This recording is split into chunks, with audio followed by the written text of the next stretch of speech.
Chapter 482. In the blink of an eye, Choi Yun, who had been full of energy just a moment ago, fell asleep. Yang Chung smiled bitterly. How could this be? He had only just ignited his fire, and the person in question had already fallen asleep. But then again, this woman had indeed been exercising excessively, so he couldn't blame her. Tenderly, Yang Chung lifted Choi Yun from his body and covered her with a martial arts suit. After thinking for a while, he silently transferred some vital energy to Choi Yun. Since he had already accepted this feeling, Yang Chung naturally chose to treat it seriously. He didn't know what would happen in the future, nor did he know what he should do. At the very least, he had to recuperate this woman's body. Releasing her extreme physical strength in such a frenzied manner would definitely harm her. The vital energy of endless resolve restoration scripture just so happened to be able to recover a lot of her vital energy. The two of them stayed in the training room. Knowing that Yang Chung had come, Mullen naturally came over to take a look. When Mullen walked to the door, he saw that Yang Chung was holding a sleeping Choi Yun in the room. He was surprised at first, but then his expression immediately calmed down. After indicating that he wouldn't let anyone disturb him, he immediately retreated. Knowing Yang Cheng's past, Mullen was very clear that at a time like this, Yang Cheng definitely wouldn't like him to ask too many questions. Moreover, it wasn't his place to ask what had happened. Just like that, Yang Chung held the sleeping Choi Yun in his arms for more than 4 hours. In his mind, he recalled the bits and pieces of the time he had met Choi Yun. Speaking of which, the two of them had only known each other for less than a year. From the various conflicts and misunderstandings at the beginning, to the gradually unresolvable entanglements, and then to the words that Choi Yun had said to him, Yang Chung was still a little confused. Unknowingly, this valiant female police officer had occupied a place in his heart. He didn't know whether to say that she was capable, or that his resistance to beautiful women wasn't as high as he had imagined. In any case, that was all in the past. The woman in his arms now was just exhausted. After venting her emotions, she looked pitiful and in need of care. Yang Chung didn't think he could still refuse her, because she had clearly made his heart ache. Gradually, Choi Yun seemed to have rested enough. Her eyelids trembled, and she woke up. Opening her watery eyes, Choi Yun vaguely saw that the person in front of her was indeed Yang Chung. Feeling that she was lying in a man's arms, her face first blushed slightly, then she gently squirmed into a more comfortable position. Get up if you're awake. Who allowed you to use my body as a mattress? Yang Chen joked. Choi Yun pouted. I want to check if this is a dream, so I decided to lie down for another hour. Yang Chung smiled, but he didn't immediately let Choi Yun get up. He wouldn't be tired from such a little weight, and continued. Now you won't ruin yourself anymore, right? What do you mean? Choi Yun asked. Leave this place. You can continue being a police officer, or do something else. This isn't a place where you should stay. I've already accepted you. Do you still want to torture yourself like this? I won't allow my woman to train hard all day and not eat properly, Yang Chun said with a frown. Choi Yun was silent for a moment. She bit her lips, causing Yang Chung to shake his head in surprise. I'm sorry, I can't agree to this. All of this was my choice from the start. I have my pride. I want to stay here until the end of the training. Yang Chung frowned. Why? Haven't you been crazy enough? It's not like that. Choi Yun hurriedly said. I'm very happy that you care about me, but since I've chosen this path, I want to walk it to the end. You can rest assured that I will take care of myself, but I don't want to give up halfway. At the very least, I want to complete this training. Yang Chung didn't say anything. He only stared at Choi Yun for a long time. The woman didn't have the slightest intention of backing down, nor did she hesitate. He then sighed and smiled bitterly. It seems like you're determined to complete this Berserk Dragon Reserve team training. All right, but I'll make it clear first. I won't allow you to join the Dragon Group, even if you pass this test. And I won't. I'm still waiting for you to go to Beijing to find my parents and explain our relationship. Choi Yun smiled sweetly, without the slightest bit of awkwardness. Yang Chung was stunned. Our relationship? What? Choi Yun complained. Even if you don't plan to marry me, you should at least make it clear to my parents. Am I supposed to be single for the rest of my life? Towards the end, there was a hint of resentment, but anyone could hear the joy in her voice. Yang Chung scratched the back of his head. He thought about it and realized that everything was too simple. But she was a girl after all. No matter how fierce she was still a virgin and the daughter of a wealthy family. He should indeed talk to Kai Yunqing and his wife. All of a sudden, he seemed to have gained a pair of half-baked parents-in-law. Definitely not in the short term. I have to go to Paris in April to participate in the Fashion Week. When I come back, I'll find some time to accompany you to Beijing, Yang Chung said. And it's a deal. Choi Yun raised her head and kissed Yang Chung happily. After the two finished their conversation, they felt that there was nothing else to talk about. They looked at each other in silence for a while, as if everything was so dreamy and logical. Say, if I had stripped myself naked and rode on top of you like I did just now, wouldn't I have taken so many detours? Who knows? Maybe we would have been together a long time ago, Kai Yin suddenly teased. Hearing such explicit words, Yang Chung rubbed his chin helplessly and pretended to be serious. What are you talking about? Am I that kind of person? Do you think all men are creatures with the lower half of their bodies? How can they just do it once and not care about anything else? Choi Yun had a look of disbelief. She glanced at Yang Chung, then slowly sat up from Yang Cheng's embrace and stood up shakily, as if she felt some discomfort down there. Choi Yun frowned, but it was only for a moment before she returned to normal. Don't move around if it hurts. Yang Chung was a little ashamed. Just now, he didn't have the concept of having tender feelings for the fairer sex. He didn't care that it was her first time and attacked her fiercely. Kai Yin tidied up her martial arts suit to cover her body as she said unhappily, I'm not that weak. This bit of pain is nothing to me. Besides, if I suddenly ask for leave, people will see that there's something wrong with me. I don't want to be laughed at. Yang Chung smiled embarrassedly. There was nothing more to say. He tidied up his clothes and got up. There was an inexplicable feeling in his heart. He originally came to check on the training, but why did he unknowingly get involved with Choi Yun? As expected, there were too many comfortable days. Full and warm, one would think of sex. This was unacceptable. After the afternoon break, Choi Yun ate something simple and returned to the team for training. Yang Chung, on the other hand, asked about the current training progress and took a look around. At least he had come to check on them.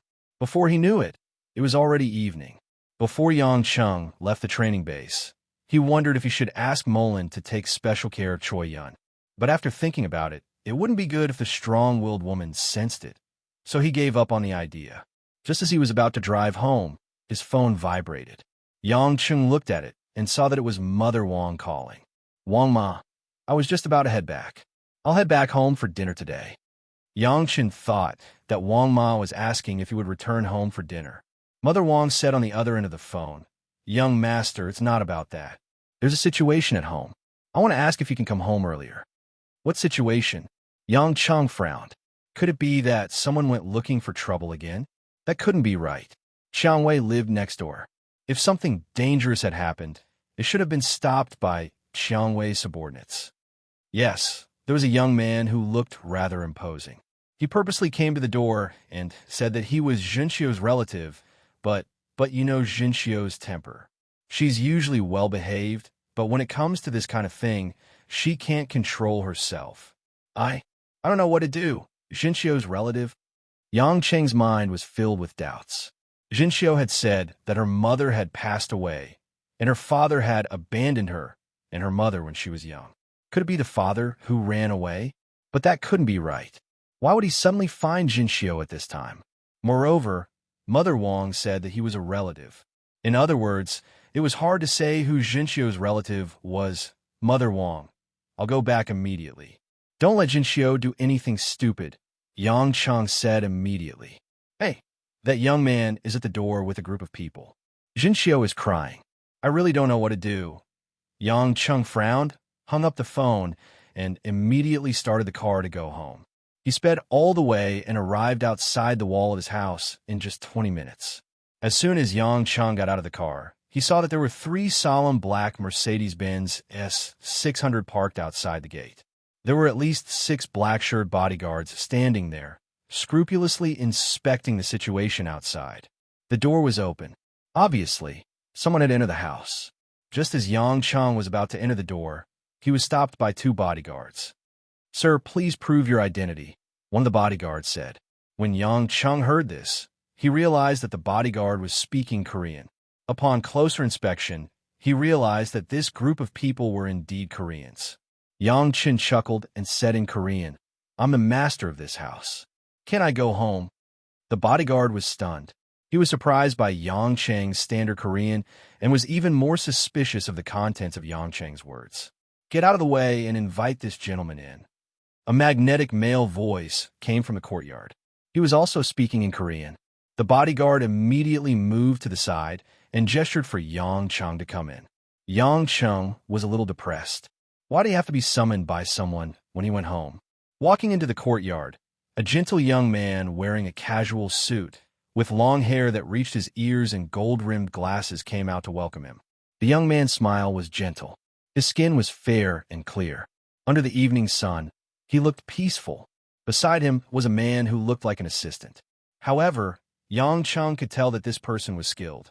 Just from the gunshot wound on his hand, he could tell that this person was a bodyguard. The young man extended his hand and said to Yang Cheng, "You must be Mr. Yang. It's a pleasure to meet you.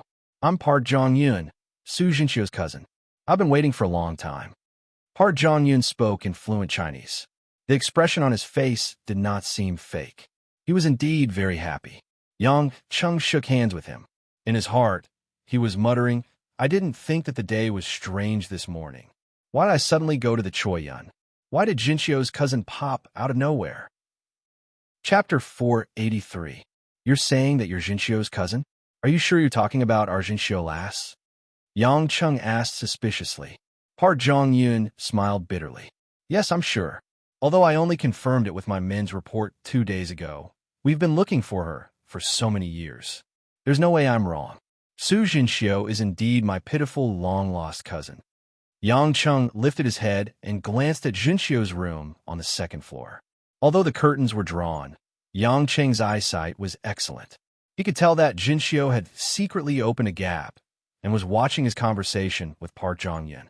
"I think this matter needs to be discussed properly. Let's talk inside." Yang Cheng sighed. Park Jong-yun looked like he couldn't have asked for more. He immediately agreed and followed Yang Cheng into the room. Yang Cheng was slightly surprised by the large group of bodyguards behind him. It seemed that Jinxio's mother's family background wasn't ordinary. Otherwise, these bodyguards wouldn't have been hired so cheaply. Mother Wang and Guo Shiwa were both at home. Seeing that Yang Cheng had finally returned home, they seemed to have found their backbone. The two brought some tea and went to the kitchen. They were obviously planning to leave Jinxio's matter to Yang Cheng to handle. Park Jong-yun only brought the assistant and bodyguard into the room. He sat on the guest sofa and began to explain the matter to Yang Cheng. According to Park Jong-yun, Jinxio's mother was called Park Ji. She was the eldest daughter of Park Jong-yun's grandfather. After eloping with Hua Xia's man, Jinxio's father, she had never contacted her family. Even though he had always known that Park Zi had a daughter, he had never paid attention to her due to the old man's rage back then. Over the past 2 years, Elder Poo's health had been deteriorating. Thinking of his beloved eldest daughter and his granddaughter, who he had never met before, the old man desperately hoped to see them again in his lifetime. As a result, Park Jong-yun, the only grandson, began to search for his cousin. Using the immense power of the family, it took him 2 years to find Jinxio. Huaxia's territory is so big. To think that your family could actually find Jinxio. Furthermore, it's a cross-country search. Looks like your family's influence is really huge, Yang Cheng murmured. Park Jong-yun seemed rather proud as he smiled. Yes, I wonder if Mr. Yang has heard of the Star Moon Group. It's the business empire created by the Park family. Star Moon Group? Are you the director of Star Moon Group? Park Jong-yun? A pleasant female voice suddenly appeared at the door. Yang Cheng and Park Jong-yun looked toward the door. It was Lin Ruoshi who had suddenly returned home and overheard the conversation. Lin Ruoshi carried her handbag to the sofa and sat down next to Yang Cheng. Ignoring Park Jong-yun's surprised gaze, she continued, "So, Jinxio's grandfather is the founder of Star Moon Group, President Park Cheon. Yang Cheng knew that Lin Ruoshi had arrived home, but he did not find it strange. After all, Mother Wang had informed him, so it was not strange for her to inform Lin Ruoshi as well.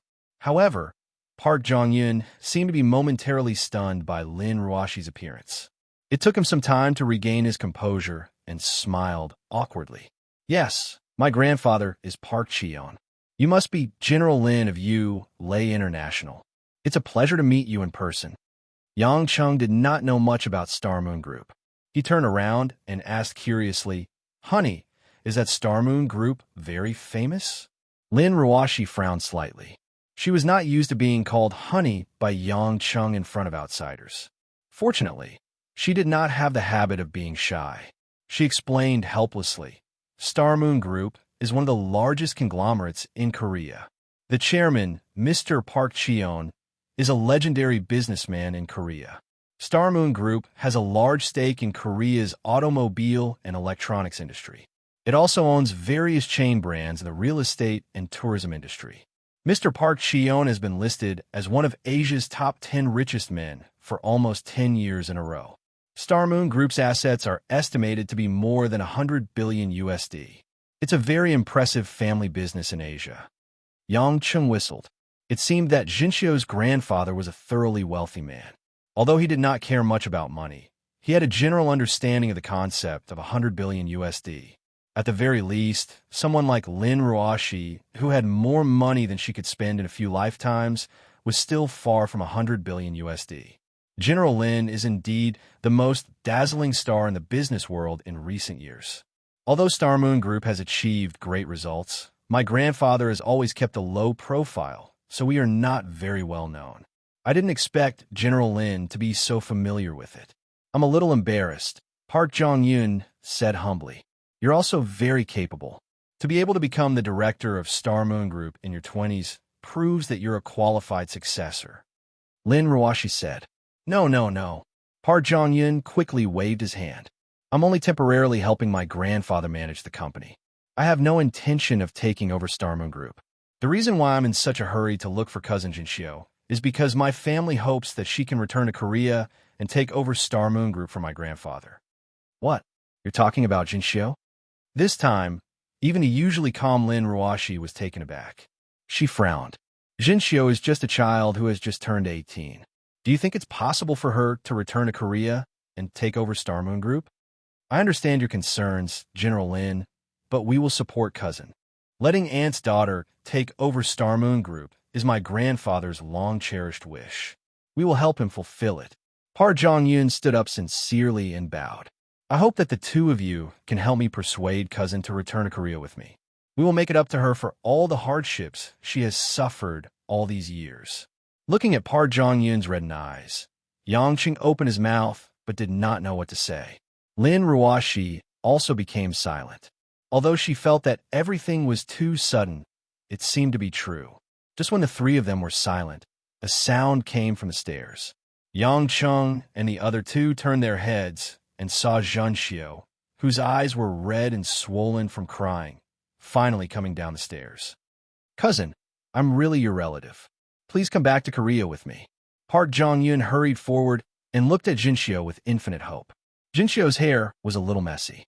On her small face, the childishness that she had experienced over the years was almost gone.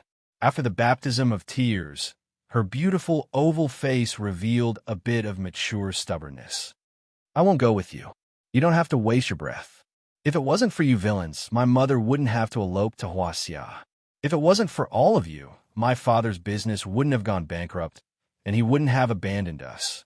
My mother wouldn't have died of illness because she couldn't afford to see a doctor. I wouldn't have had to go through all these years of being looked down upon." Jinxiu choked slightly. "If you have a conscience, then go back to where you are and don't disturb my life anymore. I'm fine here. Brother Yang, Sister Ruoshi, and the others are my family. You aren't." Park Jong-yun wanted to say something, but was stopped by Lin Ruoshi. "You don't have to say anything." Lin Ruoshi walked forward and hugged Jinxiu in her arms. She said to Park Jong-yun with a cold expression, "You don't know how Jinxiu lived in the orphanage when she was young. I will take good care of her. She doesn't want to see you, so please leave." General Lin, but Park Jong-yun wanted to say a few more words, his face full of anxiety. Yang Chung, are you a blockhead? Lin Ruashi ignored him and shouted at Yang Chung. Yang Chung scratched his head. How could he not know what she meant? In the end, she still wanted him to send Park Jong-yun out. I say, Brother Park, I don't have a choice. Don't make things difficult for me. Go back, this isn't that simple. She's a living person. How can she leave just because you say so? You see it for yourself. My wife loves Jinxiu a lot more than she loves me. I'm afraid of her too. Hurry up and leave. Yangshin muttered as he pushed Park Jong-yun out of the door. Park Jong-yun's face was full of anxiety, but he couldn't say a word. Especially when he met Lin Ruashi's cold gaze, it was even more difficult for him to speak. It wasn't until Yang Chung sent Park Jong-yun out and closed the door that Park Jong-yun sighed painfully and said, Mr. Yang, Grandpa is waiting for me to send my cousin back to Korea. How am I supposed to explain to him in this situation? Just say what's going on. The old president can't blame you. After all, you can't just tie up Jinxiu and bring her back, right? Yang Chung persuaded with a chuckle. Park Jong-yun shook his head, his brows furrowed, obviously distressed. I also know that this matter won't be smooth. After all, my cousin has suffered too many injuries. But we really want her to go back.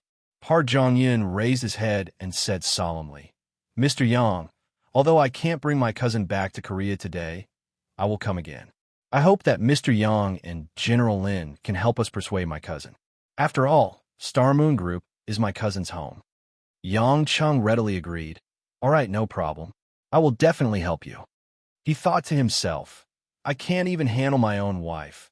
How would I have the time to help you persuade your cousin? Park Jong-yun's face was full of gratitude. He then left the courtyard with his assistant and bid farewell to Yang Chung. Just when Yang Chung was about to heave a sigh of relief, he suddenly saw a purple Maserati speeding and braking. With a screeching sound, it violently rubbed against the road surface and stopped outside his house, together with the 3 Mercedes-Benzes. Yang Chung was wondering which deity had come, but he didn't expect it to be an acquaintance of his, the Korean diva, Yoo Yeon-hee. Yoo Yeon-hee wore a pair of large sunglasses that covered half of her fair face. Her black hair was loose, and she wore a black spring dress. She didn't have much makeup on, so she must have left in a hurry. Jong-yun, it's really you. Yoo Yeon-hee acted as if she didn't notice Yang Chen's presence at all. She only saw Park Jong-yun getting into the car. She shouted in joy before taking off her sunglasses and sprinting over like a joyful bird. Park Jong-yun wasn't excited when he heard Yoo Yeon-hee shout. The distress on his face was replaced by impatience. He turned his head away and said, How many times have I told you not to come looking for me? His cold voice was completely different from when he spoke to Yang Chung and the rest.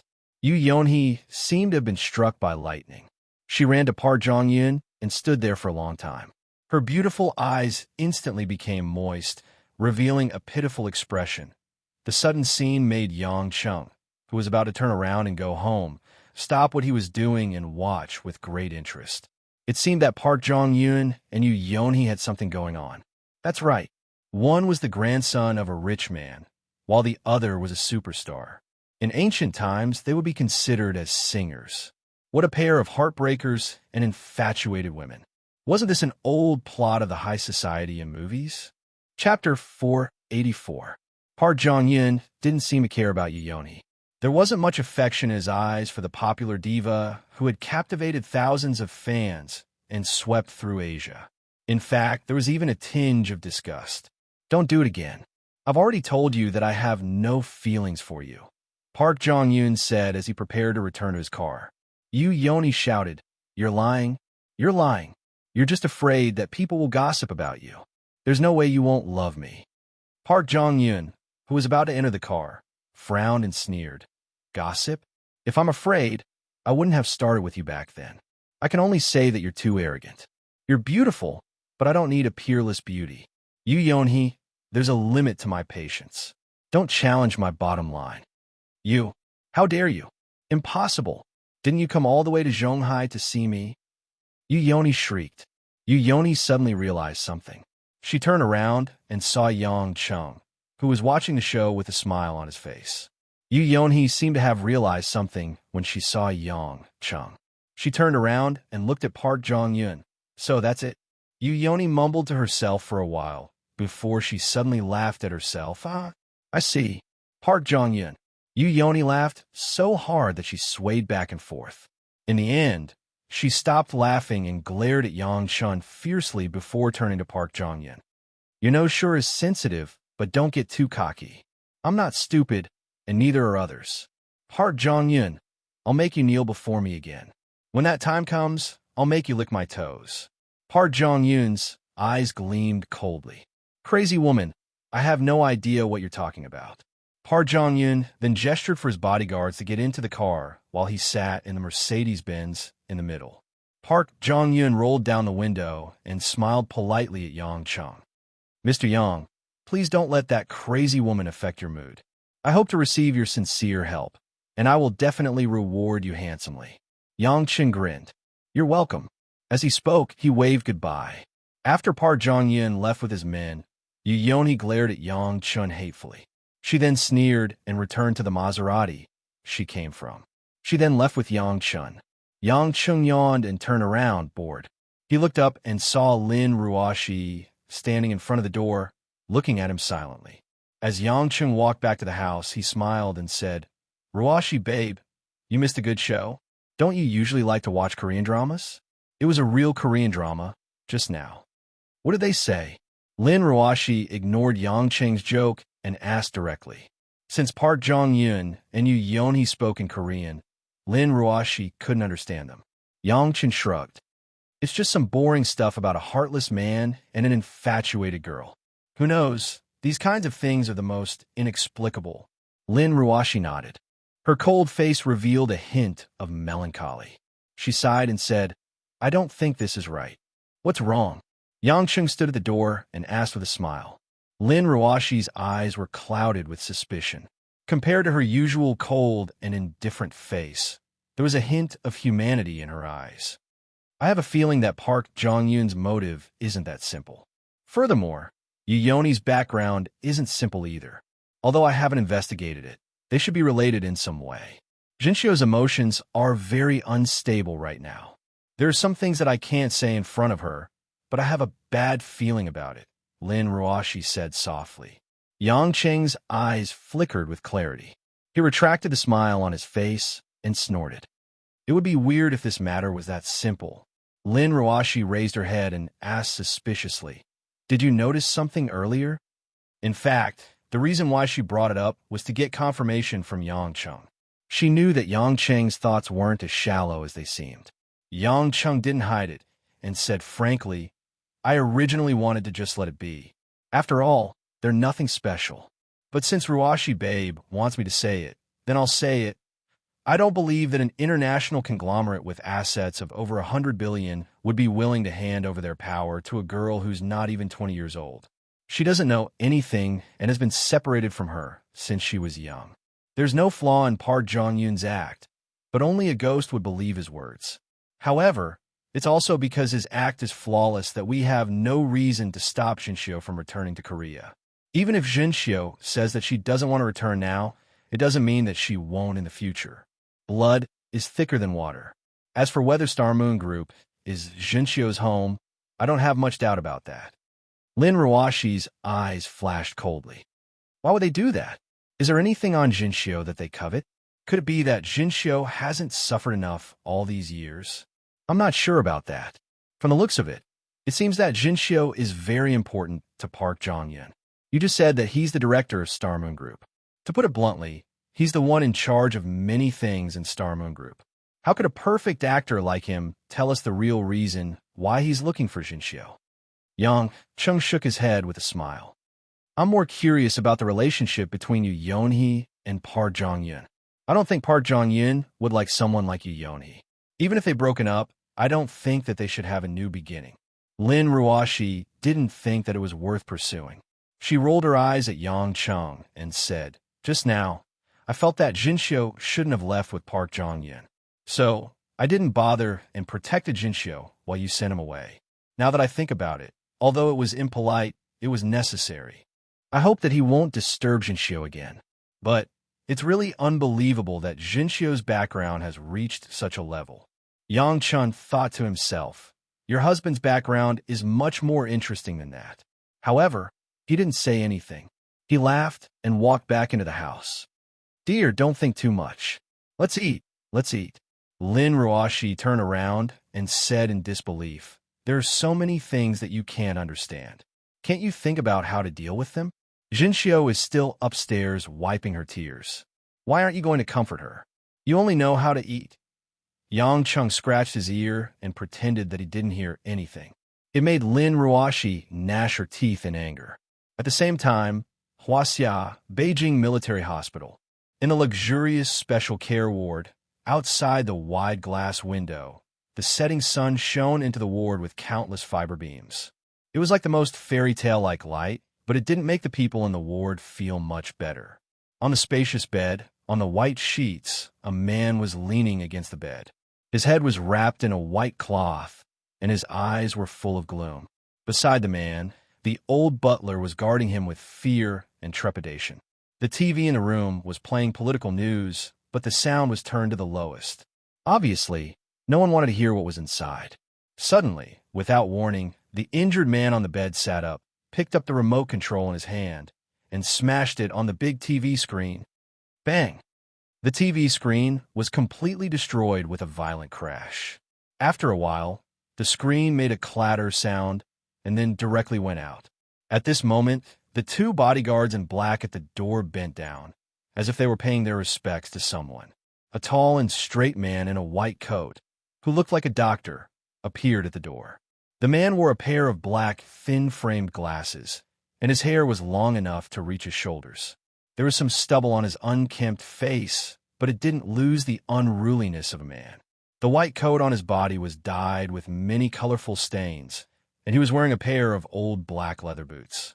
His expression was stiff, and his face was like a wax figure, without a trace of blood. When a man in the white coat entered the room, he saw that the TV was completely destroyed, but his expression didn't change at all. He just glanced at it, and then continued to walk to the side of the bed. When a man on the bed saw the man in the white coat walking to his bedside, he gulped, and there was a hint of panic in his eyes. In the end, he looked at the poker card expressionless face and said softly, Brother, you're here. The man in the white coat didn't respond, but directly said, Not dead yet. The man on the bed suddenly fell silent. Both his hands were clenched into fists, and his body was trembling. He seemed to be angry, but he didn't dare to show it. The old butler immediately answered, Young Masterwoman, Second Master was beaten up by that unreasonable bastard from the Yang family. You have to help Second Master. The man in the white coat was the young master of the Yin family, and also the scientific genius in the eyes of outsiders, Yin Buin. Yin Buin didn't care about the old butler's whining. He still stared at Yin Bushue like a machine and said, It doesn't matter if he's a bastard or not. You have no right to provoke a member of the Yang family. Remember what I said. Why?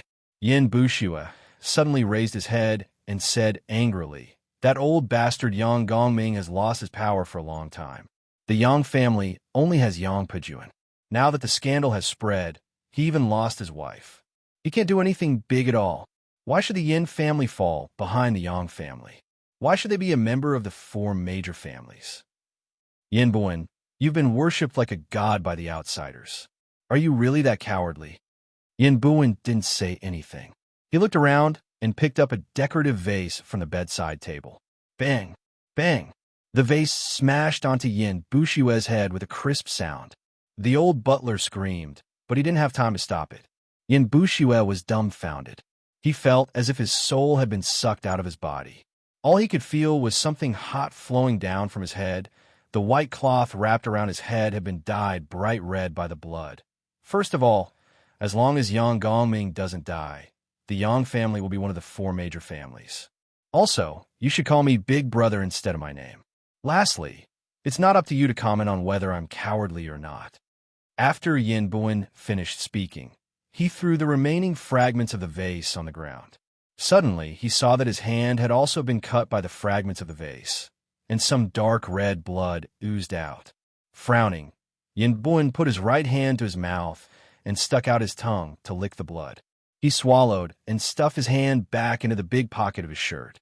When he turned around and left the ward, Yin Buin seemed to be muttering to himself, "It might be a good thing if you're beaten to death." Chapter 485. Perhaps it was because the Choi Yun at the training base during the day could not be extinguished, but when it was almost midnight and the family had all gone to bed, Yang Chung disappointedly jumped over the balcony, over the wall, and onto the balcony of Chiang Wei's house. Chiang Wei, who had already fallen asleep, felt someone push open the door to her room from the balcony and couldn't help but wake up. When she saw that it was Yang Chung, she felt a wave of confusion. "Can't you just make a proper phone call and let me open the door for you?" Chiang Wei rolled her eyes at the man and said angrily. Yang Chun chuckled as he moved his butt to the head of the bed. In the darkness, Rose in front of him was only wearing a thin silk nightgown. Her body fragrance was like that of orchids, causing one to be intoxicated. "Isn't this more convenient and less troublesome?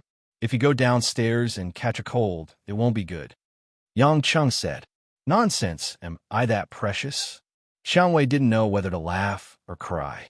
Yang Chung reached out his hand and stroked Chiang Wei's soft hair, saying, "In a few days, I'll be going to Paris to participate in some activities, so I might not be able to see you guys for a while, so I'll take advantage of these few days to get intimate.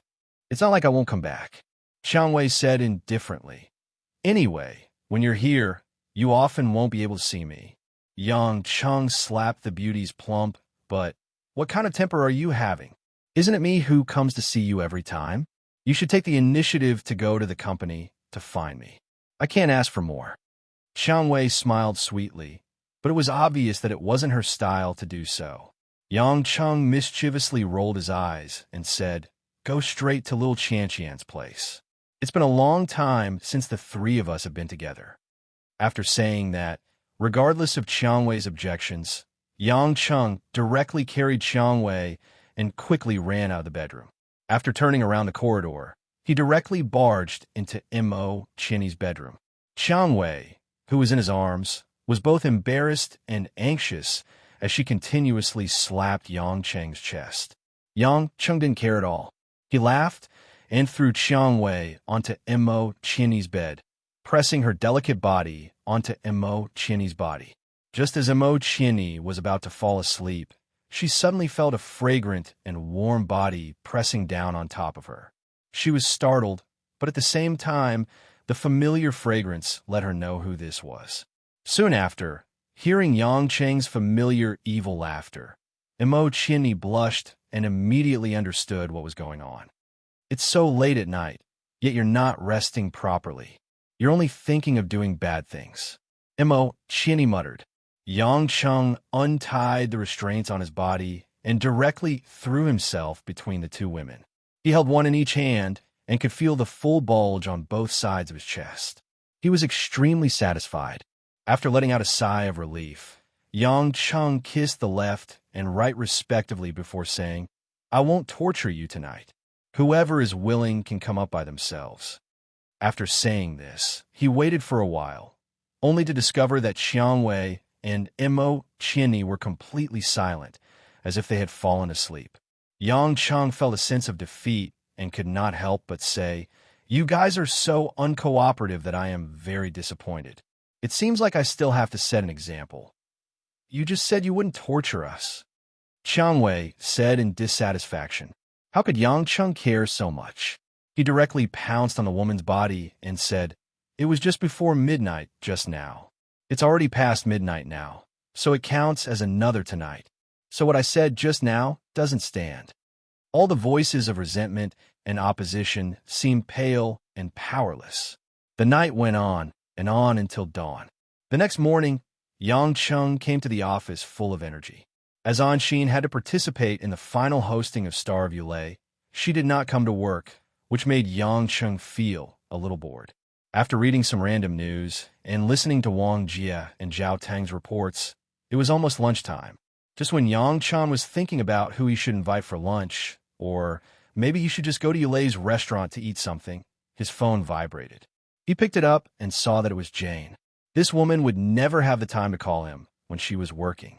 Since she was calling, It must be about the results of her research on Elder Tang's condition. Dear Yang Chung, are you free now? I want to talk to you about something. Jane's voice was as gentle as ever. Yang Chung smiled and said, What is it that you need my help with? Jane smiled and said, If it's overseas, it wouldn't be a big problem. However, in Huaxia, I don't have enough manpower to protect so many targets. Protection? Yang Chung frowned. He realized that this wasn't something normal. Yes, because I was assassinated by some decent assassins last night. Luckily, Hanya was there, so I was safe. However, I suspect that the other party might have made a move on other members of the Tang family, so... Wait, you were assassinated. Yang Chung stood up from his desk and started to walk out. Don't talk about this first. I'll go to the nursing home to see you now. We'll talk about it then. There's no need to do this. I'm fine. Jane quickly dissuaded. However, Yang Chung did not listen to her and hung up the phone. Although he had expected that Jane would be hated by some people if she came to help Grandfather Tang, Yang Chung did not expect the other party to be so daring as to kill her. After all, Jane was no ordinary person. If something really happened, just the international pressure alone would not be small. To dare to make such a decision, the other party was either extremely powerful or someone who wanted to see the world in chaos. For the other party to be able to force a woman like Jane to ask him for help, Yang Chung already felt that this was not a simple matter. Jane was an extremely proud woman. As long as she felt that she could handle something, she would never ask for help from others. From the looks of it, if he didn't go to the scene to take a look, he would not be able to rest easy. Half an hour later, Yang Chung arrived at Ivy Nursing Home. Although Tang Wan was not there, most of the staff already knew Yang Chung, so no one stopped him. He walked all the way to the courtyard where Grandfather Tang was. Jane and Hanya were waiting by the corridor. When they saw Yang Chung walking over, they went up to welcome him. Did you get hurt? Yang Chung asked with concern. After knowing her for so many years, he was naturally worried about Jane. Jane smiled faintly and shook her head. With your eyesight, how could you not tell that I was injured? Fortunately, I had Hanya by my side. Although the other party was very strong and had very advanced weapons, they did not succeed. Hearing that, Yang Chen glanced at Hanya, who was standing behind Jane. Nodding at her, he said, You've done well. Give me a report on the battle situation and the enemy's situation last night. Hanya nodded slightly. Yes, master. Last night at 1 in the morning, when Miss Jane was working in the laboratory, I sensed 5 to 8 enemies sneaking into the building. Judging from their equipment and skills, they should be elites who have received Special Forces training. Furthermore, they were using advanced American special agent equipment. The way they coordinated with each other was cautious and did not seem like they came from international mercenaries. I believe that the possibility of them being sent by the government is higher. Unfortunately, all of them had self-immolation devices installed on them. When we defeated them, they used the devices to self-destruct all the clues. Self-immolation devices? Yang Chung frowned. Such people are usually either from a religion or the government. I don't think that it has much to do with them. No matter how strong they are, I don't think we need to worry too much. However, the laboratory was destroyed by a grenade during the battle, so I need to find another laboratory to concoct the medicine. Jane pouted unhappily. Yang Chung was stunned. Concoct the medicine? You found a way to treat Grandfather Tang's illness? Jane said proudly. Although it's not completely solved, I've already thought of a plan to gradually treat Grandfather Tang's illness. One thing I can determine is that Grandfather Tang is being corroded by some chronic poison. As for whether it's a man-made poison or a viral infection, I can't be sure. But as long as it's a poison, I will definitely be able to solve it. Facing Jane's confidence, Yang Chung did not doubt it. If Jane was the best at developing poisons in the world, then she was undoubtedly the best at detoxification. After all, she was a medical expert who could stop his perverted brain. Right. Have you told anyone else that you can solve Grandfather Tang's illness? Yang Chung thought of something and asked. Jane thought about it and said, Yesterday, when Miss Tang and the others came to the laboratory, I only mentioned it. I felt that it was a sign of poisoning. There were many people present at that time, but I can't remember who they were. Yang Cheng nodded. Since the other party could install a military bug, it wouldn't be difficult for them to obtain such information. The reason why they wanted to assassinate Grandfather Tang so urgently was probably because they were worried that Jane Jun could cure Grandfather Tang.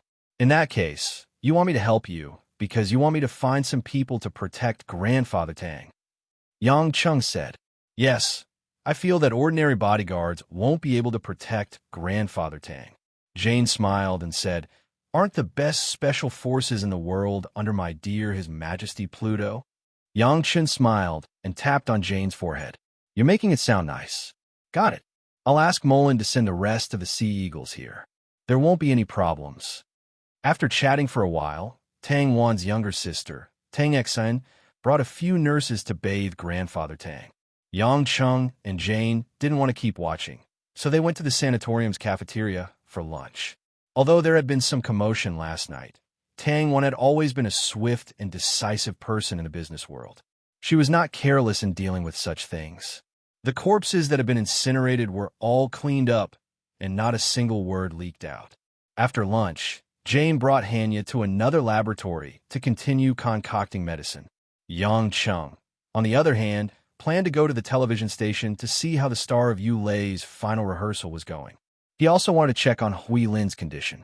However, just as he walked out of the sanatorium, a familiar voice called out to him. Yang Cheng, do you have time to sit down and talk? Yang Cheng stopped in his tracks. He turned around and saw that it was the same person. He was stunned for a while before nodding in confusion. Chapter 486.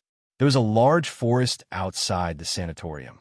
It was spring, and while the birds were chirping and the flowers were fragrant, it was still a beautiful scenery. Yang Cheng sat at the edge of the forest in an old pavilion. The stools were covered in dust, as if no one came here to sit. However, Yang Cheng didn't care about it and just sat down. The middle-aged man standing at the other end of the pavilion was wearing a white shirt and black trousers. He was silent, as if he was thinking about what to say. Another young man stood outside the pavilion with a cold expression. He stood straight and occasionally glanced at Yang Cheng with a complicated gaze. One of them was Fang Zhongping, Tang Tang's biological father, who had pursued Tang Wan for decades without success. The other was his bodyguard, Du Gezue, who had been casually dealt with by Yang Cheng. Yang Cheng was surprised to see the two of them at the entrance of the sanatorium. In fact, he thought that he would never have anything to do with Fang Zhongping in his life. It wasn't that he hated Fang Zhongping. This man had a good upbringing. Although he was a little arrogant at the beginning because he had been in a high position for a long time, who hadn't been cocky at times. However, the relationship between the two was a little subtle because of Tang Wan. Tang Wan didn't accept Fang Zhongping, who had pursued her for more than 10 years.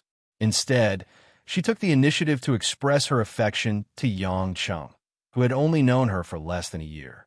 From Yang Cheng's point of view, this wasn't something that an ordinary man could accept. If it wasn't for the fact that Fang Zhongping knew that he couldn't afford to offend anyone, he would have already found a way to tear Tang Wan into pieces. Therefore, out of sight, out of mind. Yang Cheng was surprised that Fang Zhongping took the initiative to talk to him. After a long time, Fang Zhongping seemed to have seen enough of the green scenery. He turned around and said with a little nostalgia, Speaking of which, the first time I met Mr. Tang was when I was young. At that time, my father brought me to visit him in Beijing. Unknowingly, more than 20 years have passed. Yang Cheng didn't say anything and listened quietly. He knew that Fang Zhongping hadn't finished. I've always had an impression of Elder Tang in my mind. He's a man who doesn't like to smile, and he's a tough elder.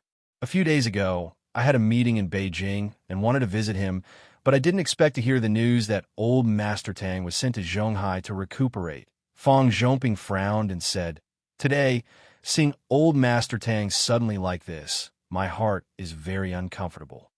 Yang Cheng thought to himself, which normal person would feel good? Tang Wan didn't tell me about this, Fang Zhongping suddenly said. If I hadn't happened to hear about it, I still wouldn't have known that the Tang family was in such a mess. Yang Cheng blinked and said, What are you trying to say? Fang Zhongping sighed and said, Although I'm angry and frustrated, I have to say that in her eyes, I'm indeed inferior to you. Yang Cheng smiled and said, Maybe she thinks that you're busy and she needs my help. You're right, she needs your help, but she doesn't need me. Fang Zhongping smiled bitterly and said, to her, the Fang family is only a big family in Zhonghai. To a woman like her, we're nothing. My power and influence are simply dispensable to her. She doesn't see you that way, Yang Cheng said with a frown. I know, Fang Zhongping smiled and said, I know that she doesn't care about these things. It's just that, through this incident, I realize that I'm indeed inferior to you. You're the one who can help her get through the difficult times, and I, at times like this, seem pale and powerless. Yang Cheng was silent. This was the truth.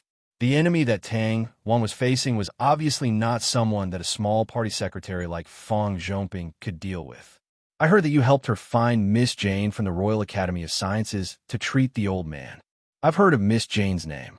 There aren't many people in the world who can invite her. It seems that Tang Wan didn't choose the wrong person, Fang Zhongping said. Jane is my friend, not my subordinate, Yang Cheng said. It doesn't matter what kind of relationship we have. I just want to say, if Tang Wan encounters any trouble in the future, please, you must help her like this, Fang Zhongping said sincerely. Yang Cheng smiled. You asked me to sit down and talk, and that's what you want to say to me? Yes, although I know it's not appropriate to do this, I still want to finish saying these words. Fang Zhongping said bitterly, Tang Wan, she sacrificed a lot for the Tang family. She relied on herself to support herself until now, and it was very difficult. But because of my incompetence, even though I admire her, I can't help her with anything. Now that she finally has someone she can rely on, I think I should also completely give up. Yang Qing pondered for a moment, then asked, From your tone, it seems like you know something. Fang Zhongping's eyes revealed some hesitation. Then he shook his head and said, I think Tang Wan didn't want to mention it to you. But since you asked me, there's no harm in telling you. Do you know why Tang Wan hasn't got married all this time, but gave birth to Tang Dang so early? Yang Cheng was stunned. He really hadn't thought about this question carefully. If it was Tang Wan who didn't like Fang Zhongping, she should be able to choose another man. After all, when she was still around 20 years old, Tang Wan had already used artificial technology to give birth to Tang Dang. When choosing a man, Tang Wan chose Fang Zhongping, which was enough to confirm that Fang Zhongping was already the man Tang Wan trusted the most. Yang Cheng shook his head. He couldn't understand. Fang Zhongping thought for a moment, then said, Actually, I have to start from Tang Wan's father, Uncle Tang Luan. Yang Cheng frowned, recalling the day when he first met old Master Tang Zhichen. The old man seemed to be calling out Lun. At that time, he asked Tang Wan who that Lun was, but Tang Wan was unwilling to mention it. At that moment, Yang Cheng suddenly realized that that person was actually Tang Wan's father. Then, Fang Zhongping gradually told him about the past in bits and pieces. It turned out that Tang Zhichen's eldest son, who was also Tang Wan's father, Tang Luan, was once the most talented person in the younger generation of the Tang family and was deeply loved by old Master Tang. If there were no accidents, Tang Luan was well-deserved as old Master Tang's successor. Many people even thought that Tang Luan's achievements would be even greater than old Master Tang's.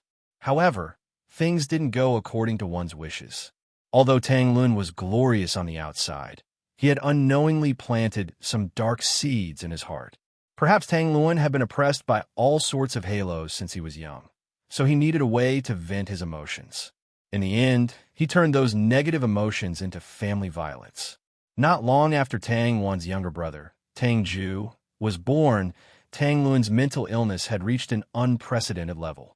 Although outsiders couldn't see anything, some of the core members of the family had gradually discovered a series of problems between Tang Luan and his wife. However, old Master Tang had always blocked all rumors and gossip for the sake of the family's reputation, trying to use time to adjust his eldest son's mentality. Finally, one morning, the Tang family couldn't see Tang Luan and his wife. In the end, they found out that Tang Luan had killed his wife cruelly and then committed suicide in his room. That was an incident that caused quite a stir in the upper class of Beijing society more than 20 years ago. If it wasn't for old Master Tang's forceful control, the Tang family's reputation would have been completely ruined. However, even so, this unfortunate incident still caused a drastic change in old Master Tang and Tang Wan's mentality. When she was young, the shadow of her father's cruel abuse of her mother was an indelible trauma for Tang Wan, who was already sensible at that time. Later on, she naturally kept her distance from men. Although it wasn't to the extent of being twisted, it was still unacceptable. Coupled with the cliques within the Tang family, even with Tang Zhichen's protection, the siblings' growth was filled with hardships. Moreover, although Tang Ju listened to Tang Wan, he wasn't capable enough. Tang Wan was both an older sister and a mother. Naturally, she was worried that Tang Ju would be oppressed by some people in the family after she married someone else's wife. However, it wasn't that simple for a young lady of a wealthy family to not want to marry someone. Most of the time, her identity was more attractive than herself. Tang Wan was stunningly beautiful, so there were naturally many people who wanted to marry her. In the end, Tang Wan, who had just turned 20, decisively chose a path that others couldn't think of: artificial insemination, and gave birth to a child. This could be considered a huge scandal, but old Master Tang Zhichen didn't object to it. The old man suppressed the public's anger and even handed over the family's maple group to Tang Wan. This made Tang Wan one of the most powerful successors in the Tang family. In this way, Tang Wan didn't have to worry about the marriage anymore since she had a child. After all, there wouldn't be any family that would look for trouble and cause others to criticize them for chasing after Tang Wan purely for the Tang family's background. On the other hand, Tang Wan could stay in the Tang family and take care of her only brother, Tang Ju, while managing the business. However, because there were many people in the family who disagreed with her, Tang Wan had only been active in Jiangnan all these years. Following Fang Zhongping's narration, Yang Cheng roughly understood the series of causes and effects. Recalling the few times when they first met, Tang Wan did have a respectful attitude towards men. It was actually caused by the trauma in her heart. "She's a pitiful woman," Fang Zhongping sighed from the bottom of his heart. Yang Cheng raised his head and glanced at him. "You're a pitiful man, too." Fang Zhongping was stunned. Then he laughed. "That's right. We're both in the same boat." Looking at Fang Zhongping, who was crying and laughing at the same time, Yang Cheng didn't feel good. However, feelings couldn't be forced, so he didn't say much. He stood up and said, "If there's nothing else, I'll be leaving first." Fang Zhongping turned around, as if he didn't want to face Yang Cheng. Then he nodded. Yang Cheng slowly walked to his car. When he opened the door, he turned around to look at the man standing in the pavilion, and then at the seemingly quiet sanatorium. His eyes were filled with mixed emotions before he turned around and sat in his car. Chapter 487. After leaving the sanatorium, Yang Cheng rushed to the TV station to inspect the behind-the-scenes work for the finals of Star of Yulei. The entire process had been rehearsed to its final stage. Hui Lin and the other two contestants weren't at the TV station. According to the staff, they were brought to a promotional event by the company. Obviously, even though she was still a contestant, Hui Lin already had a lot of social appeal. This made Yang Cheng quite interested. The girl he first met was a little nun on Mount Amei, but now she was about to become a big star. However, Yang Cheng didn't know much about the behind-the-scenes operations. After a cursory inspection, he didn't stay any longer. Seeing that it was almost evening, he went home without hesitation. Originally, he thought that he could watch TV in peace while waiting for dinner. However, just as he was about to reach home, Yang Cheng felt two unavoidable presences. Sighing slightly, Yang Cheng parked the car and walked into the house. He opened the door and looked up. Just as he expected, there were already two guests sitting on the sofa. The blonde with a graceful figure, even the silhouette of her silhouette, was incomparably attractive. At this moment, that exquisite and beautiful face was full of displeasure and anger. She was wearing a silver-gray spring spaghetti-strap skirt and elegantly lifted one of her slender legs. It was Christine. Sitting opposite of Kristen was a Middle Eastern man of mixed blood. He had cut his hair short, but he still looked lazy. He was Aries, whom he hadn't seen for a long time. Yang Cheng could understand why Kristen came to his house. After all, this woman liked to chat. It was normal for her to look for Guoxiuhua.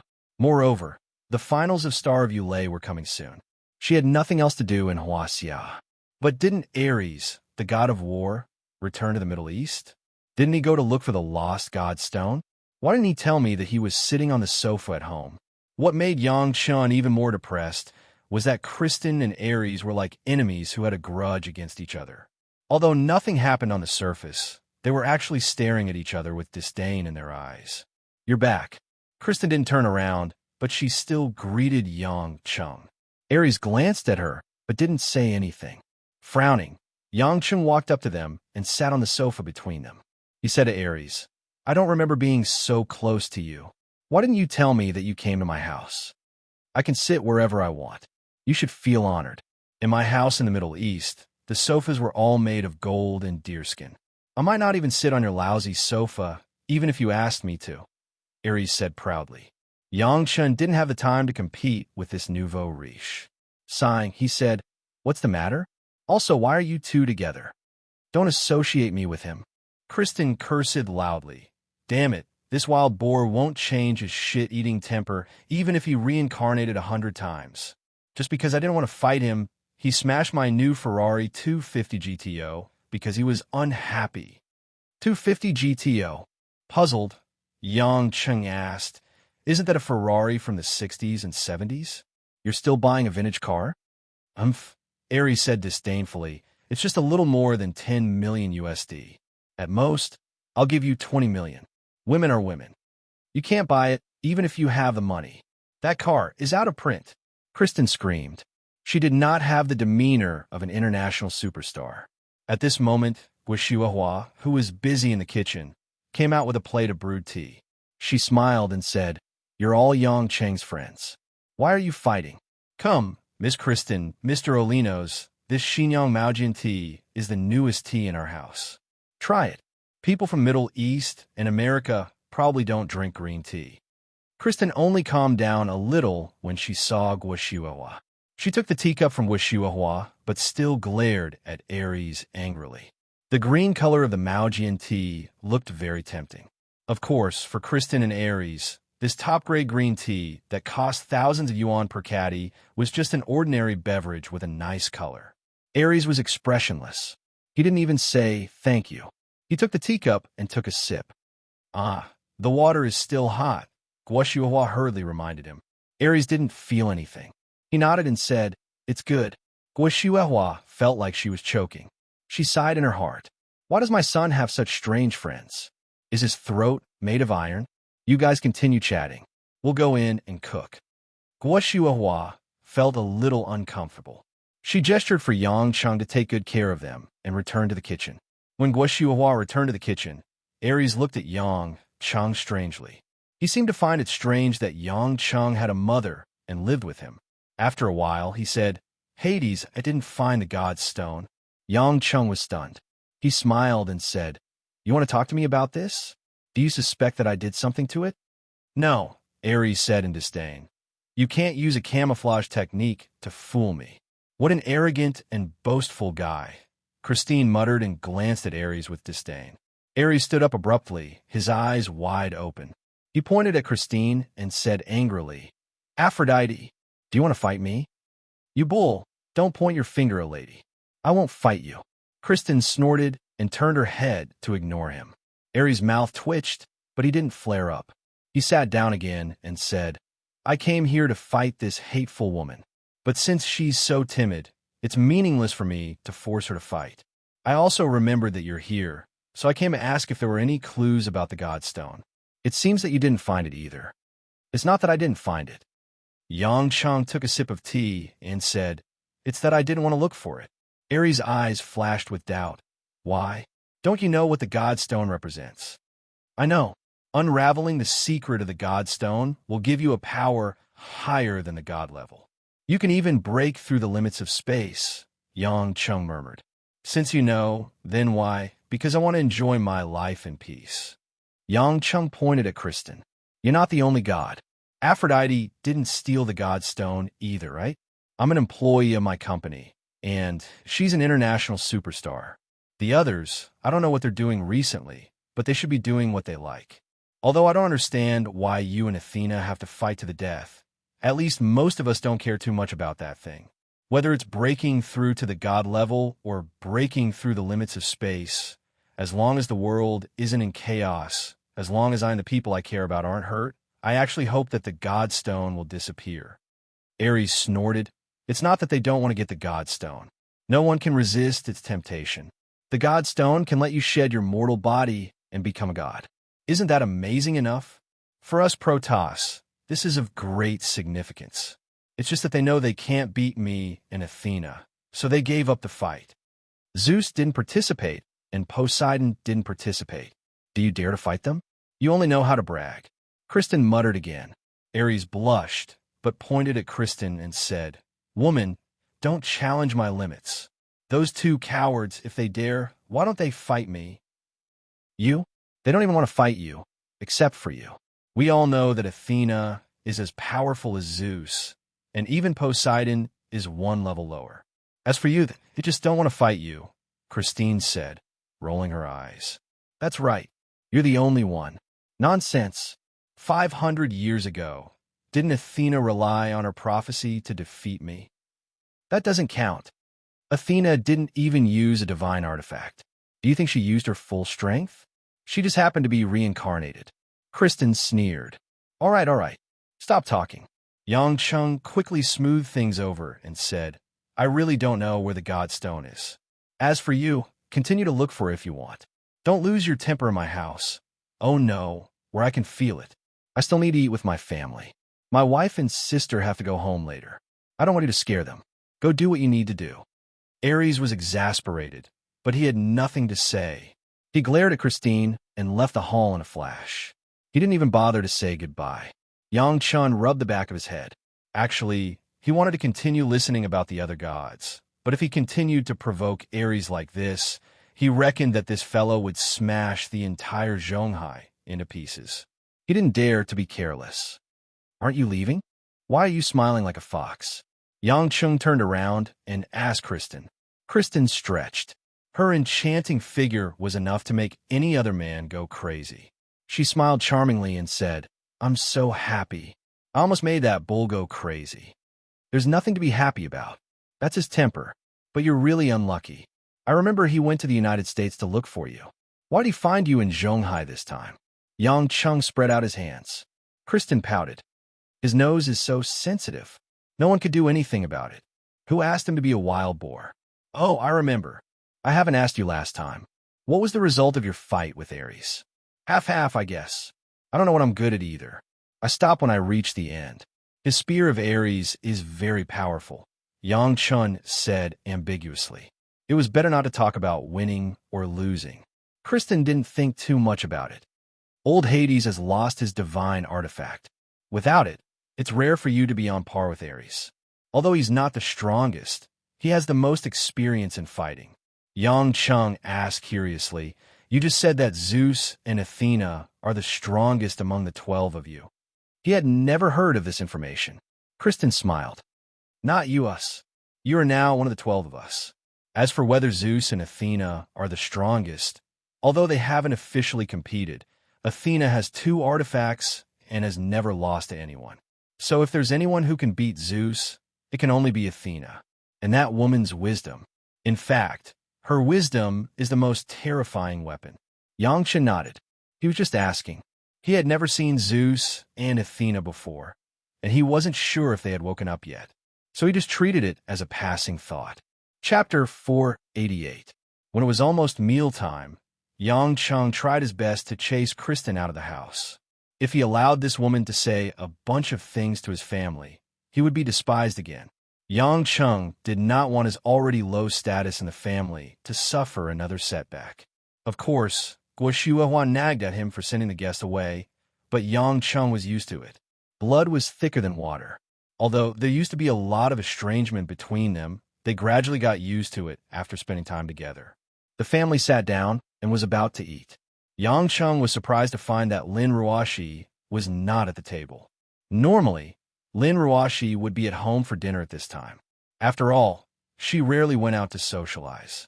He thought that his wife was working upstairs, but now it seemed that it was not the case. Mom, where's Ruoshi?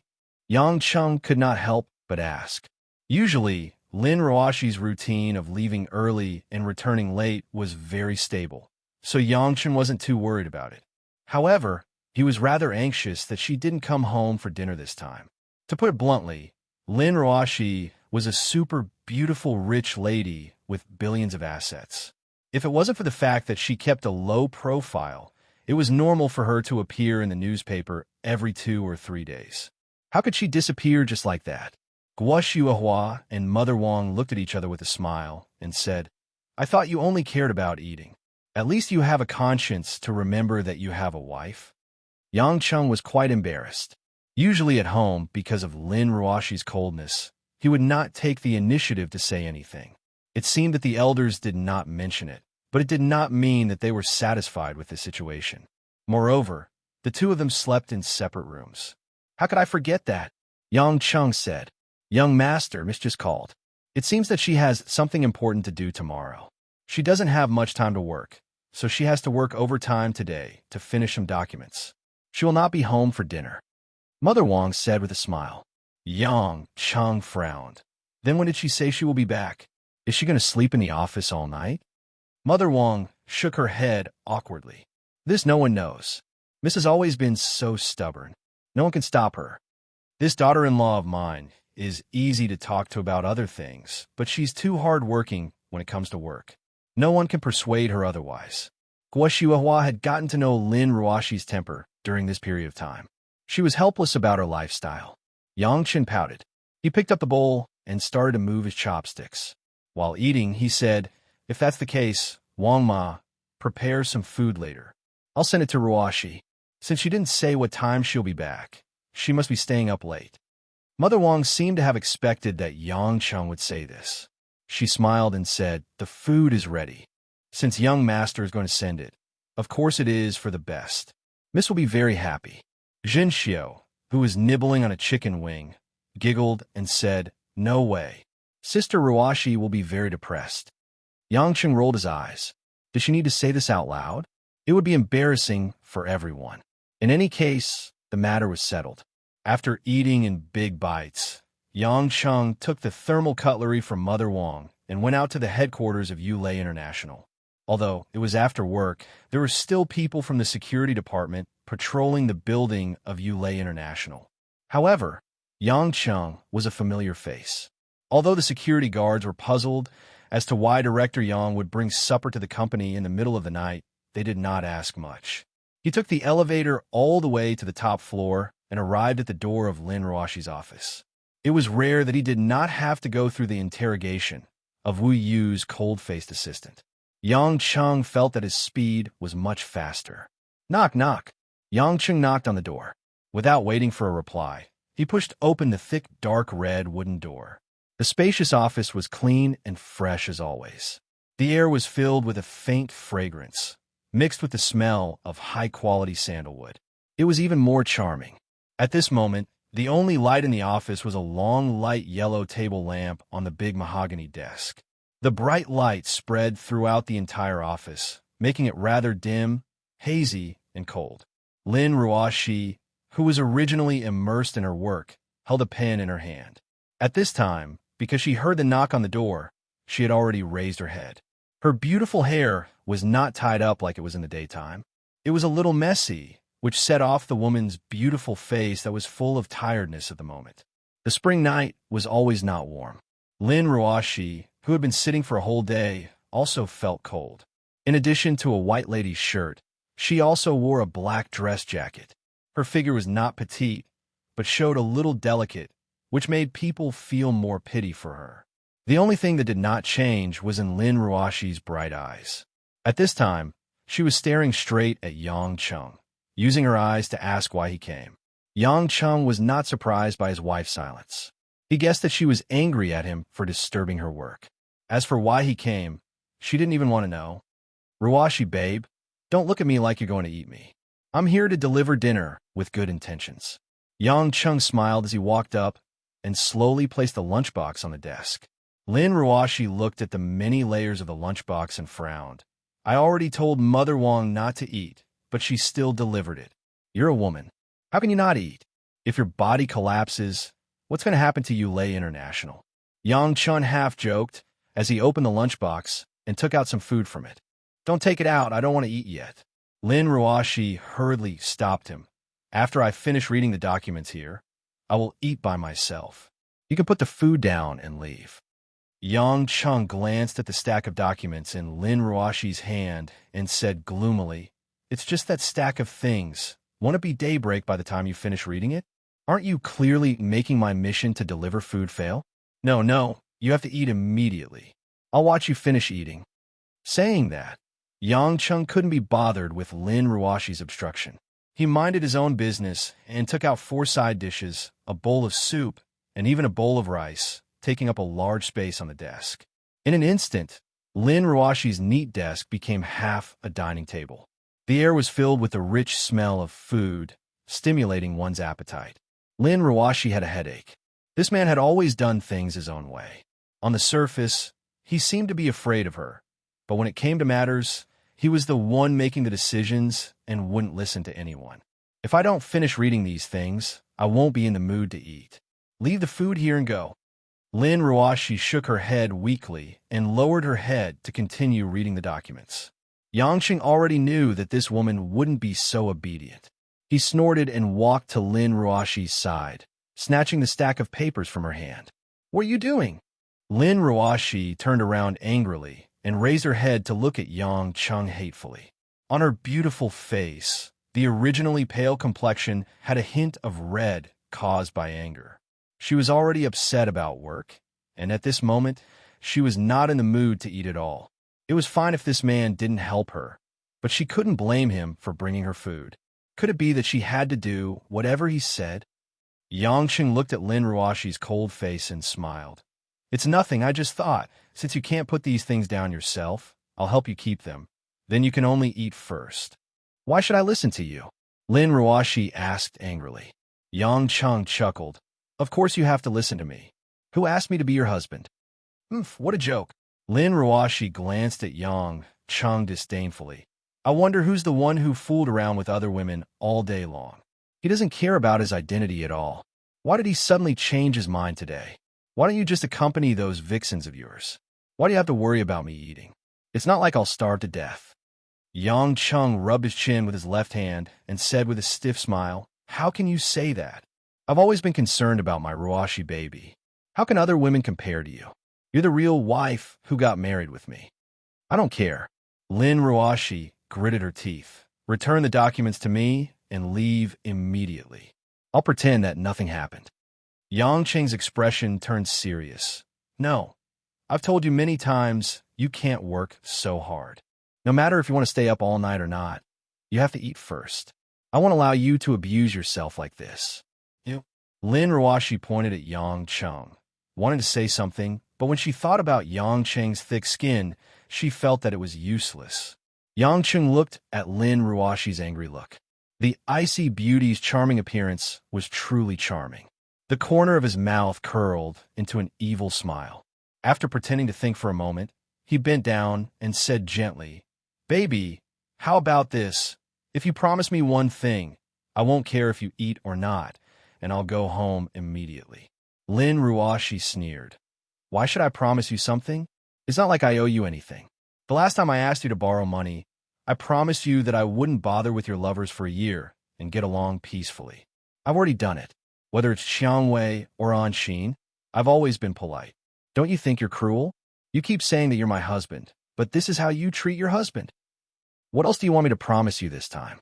Just because I don't want to eat and want to work, what do you want me to promise you? You might as well divorce me."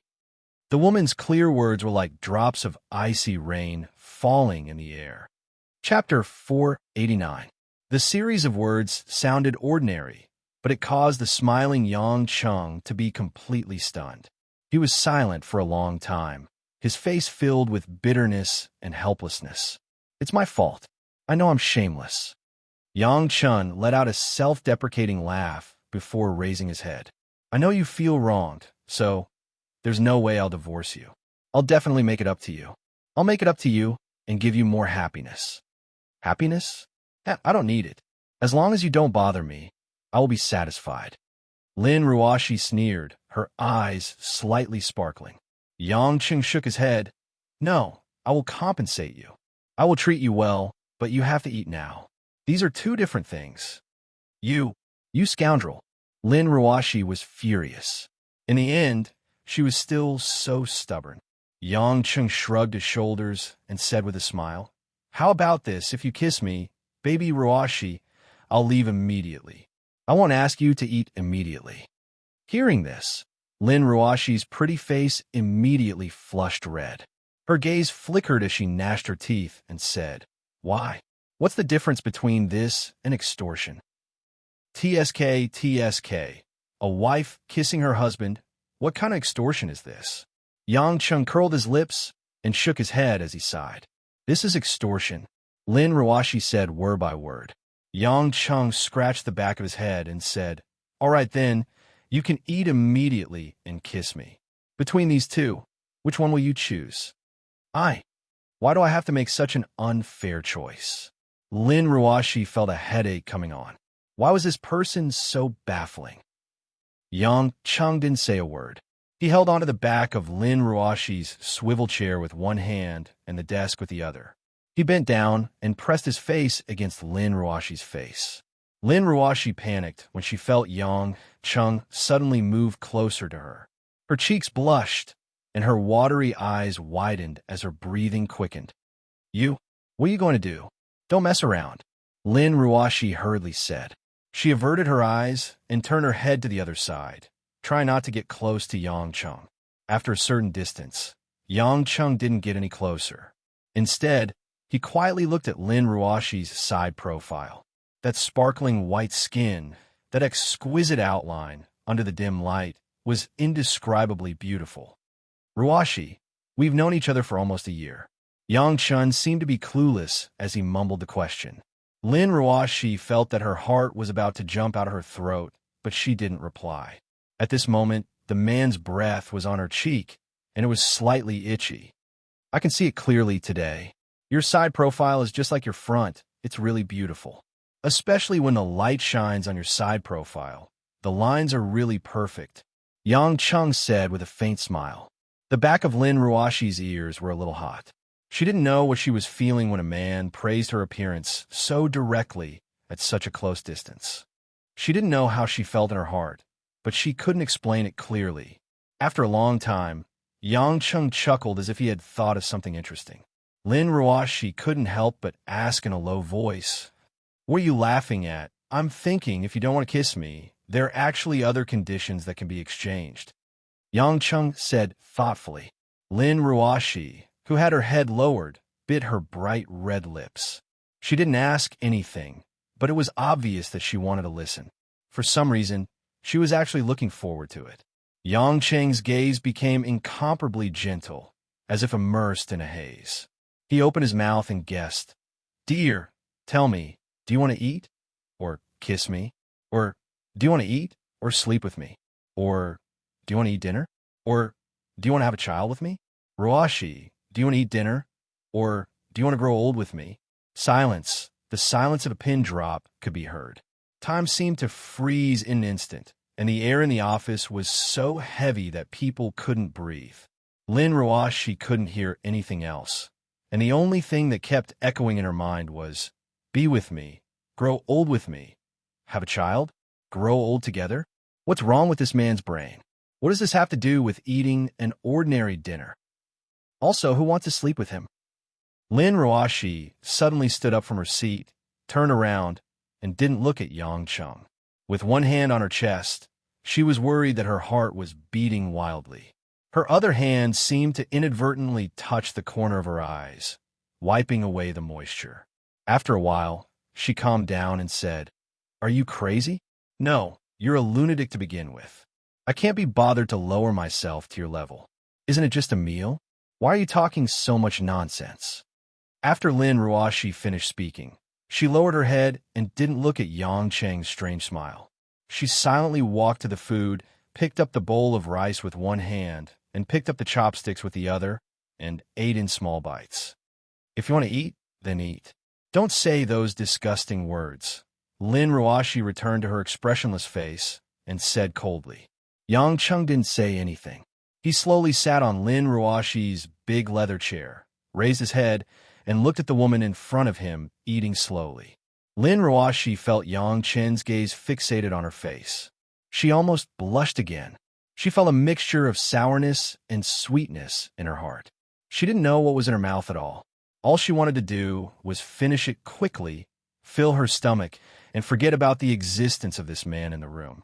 But the faster she ate, the more careless the problem occurred. Lin Ruoshi suddenly realized that she was choking. She put down the bowl and chopsticks and patted her chest, but it didn't work. She suddenly had a painful expression, and her eyebrows were knitted. "Drink some soup, silly. Who asked you to eat so fast?" Yang Chung stood up and scooped some soup into Lin Ruoshi's bowl.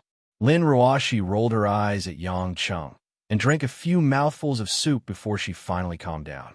Her face was red with embarrassment, but this matter made her not so nervous anymore, and she calmly relaxed. "You're the silly one." Lin Ruoshi was unhappy that Yang Chung said she was silly. Yang Chen laughed and said, "Silly, when I said you were silly, I didn't mean you were silly. I meant you were cute." Cute? Ever since she was young, Lin Ruoshi had never heard anyone describe her in such a way. She couldn't accept it and could only roll her eyes at Yang Chung. She ignored Yang Chung and continued eating. In fact, Lin Ruoshi was indeed hungry after working for half a day, but she wasn't in the mood to eat because she was too preoccupied with work. Now that she couldn't work, her appetite was stimulated, and this little bit wasn't enough. When they were almost done eating, Lin Ruoshi recalled something and said, "Yu Yoni's concert in Zhonghai will be held tomorrow night. After all, she's a superstar that we're collaborating with. You and I have to go to her concert." Yang Chung was stunned, and he raised his brows. "What? That woman's concert? Isn't she going against us? Why should we go to her concert? It's better if she screws it up." Lin Ruoshi glanced at Yang Chung helplessly. "It's one thing for her to go against us, but we still have to give her some face. As businessmen, no matter how much we hate each other, it won't be wrong for us to be friendly on the surface as long as we can make use of each other. Furthermore, Yu Yoni's background and her management company aren't ordinary people. We can't ignore her just because she doesn't get along with us. We're just going to be there, and we can just slip away when the concert starts." Yang Qing knew that Lin Ruoshi was right. From a business point of view, there wasn't a need to stoop to Yu Yoni's level. "All right, we'll go if you say so. I'll listen to my wife." Yang Qing chuckled. Lin Ruoshi saw that he wasn't being serious again, so she could only pretend that she didn't see anything. After eating for a while, Lin Ruoshi seemed to have made up her mind and said, "I'll go with you to Paris in a few days." "What?" Yang Chung thought that he had misheard. "I said, I'll go with you to the Paris Fashion Week," Lin Ruoshi said softly, seemingly unwilling. "I thought about it just now, and I'm still worried that you'll mess it up and ruin our company's reputation. I'm worried, so I'll go with you. Otherwise, you might cause trouble again if there's no one to watch over you." Yang Chung chuckled and said happily, "If you want to go on a sweet vacation with your hubby, just say it. Paris is indeed a good place to go, and there's no need for it to be related to work." "I understand. Actually, Ruoshi babe likes me a lot." Lin Ruoshi was exasperated. This guy was too thick-skinned. What was more annoying was that he was acting like a villain intoxicated by success. How did I end up with such a person as my husband? As she sighed in her heart, her stomach was bloated and she couldn't eat at all. "I'm full. Go away. I have to work," Lin Ruoshi said as she put down her bowl and chopsticks. "You're full already? Eat more. There's still a lot of meat," Yang Chung said as he pointed at the dishes on the plate. Lin Ruoshi narrowed her eyes, which were filled with an ice-cold chill. Yang Chung felt uncomfortable all over and smiled stiffly. He had no choice but to stand up from his chair and let Lin Ruoshi sit. At the same time, he walked to the table and cleaned up the bowls and chopsticks. Lin Ruoshi sat back on the chair and took back the document that was snatched away by Yang Chung. She began to read it seriously again, instantly throwing Yang Chung to the side and ignoring him. Yang Chung sighed slightly and smiled. After cleaning up the cutlery, he quietly left the office.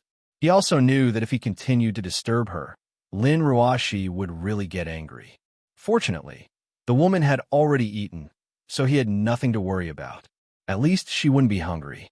When the office door closed, the room became quiet again. The series of events that had just happened was like a dream. After a long time, Lin Ruashi raised her head and looked at the closed office door with her limpid eyes. She was lost in thought. Chapter 490.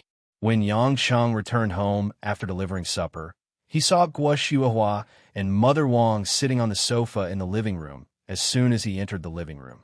When they saw Yang Cheng, they stood up together. "How is it? Did Ruashi say anything?" Guo Shuihua seemed to be a little anxious as she asked. Looking at his mother's eager eyes, Yang Cheng smiled.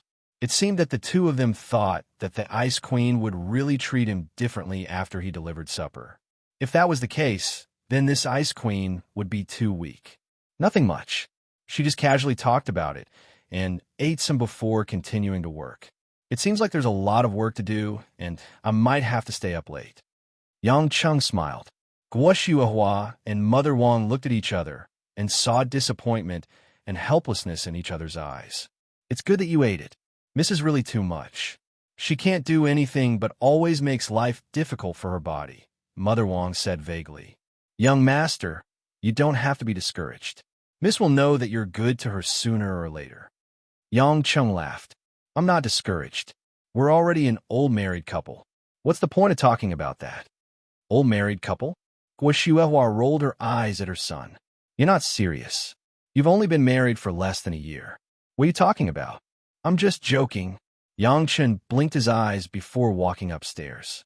He said, "Oh yeah, Ruashi said she's going to France for a business trip with me in a few days. It might be a little long, but there shouldn't be any problems at home, right?" "What? Miss is going on a business trip with young master?" Mother Wang seemed to be surprised. She smiled and said, "Of course. Young master, you can bring Miss around and have fun." When old madam was still around, Miss still had time to go out. In recent years, she has been in Zhonghai almost all the time. She can only take a holiday at the end of the year. You have us at home. Zhenxiu and Hui Lin are sensible children. There's nothing to worry about. Yang Qing nodded and sighed in his heart. At least give the elders some hope. Although going to Paris, the romantic capital, with a woman like Lin Ruashi might not be romantic. If there was a woman in the world that could make him feel helpless, it would be the one who was closest to him. The next day, Yang Cheng finished discussing some matters with his two assistants, Zhao Teng and Wang Jie, in the company. He roughly arranged the closing steps for Star of Yulei after he went to France. The next step was actually very clear. He would turn Hui Lin, who had already won the crown, into a new generation of popular domestic singers like Hua Xia. The specific production of the album and the publicity work would be handled by the company's team. There was no need for Yang Cheng to worry about it. The most important thing was to protect Hui Lin. After all, Hui Lin was innocent and kind. She was immersed in the complicated entertainment industry. Accidents were bound to happen. Yang Cheng was very worried about the arranged manager and assistants. Fortunately, Zhao Teng and Wang Jie were experienced. They designed everything that Yang Cheng wanted to do perfectly. Therefore, Yang Cheng didn't delay the meeting and left early. When Anxin found out that Yang Cheng was going to leave Zhonghai for a period of time and that he was going to Paris with Lin Ruashi, she was a little jealous. However, in order not to appear jealous, this naughty woman still wrote a shopping list and placed it in front of Yang Cheng. "What's this?" Yang Cheng picked up the entire A4 paper that Anxin handed over. There were a lot of brands that he didn't recognize on it. It was a dazzling sight. Anxin leaned on the office desk, revealing her perfect curves. She said in a lazy voice, "Gifts for me? I might not be able to buy all of them, but at least a few of them." Yang Cheng didn't know whether to laugh or cry. Why do I feel sour when I hear this? Regardless of whether it was the Yin family in the past, or now that it's one of the top families in Zhonghai, as the only daughter of the Yin family, do you really lack these things? Just tell me if you need anything. I'll buy it for you right now. No way.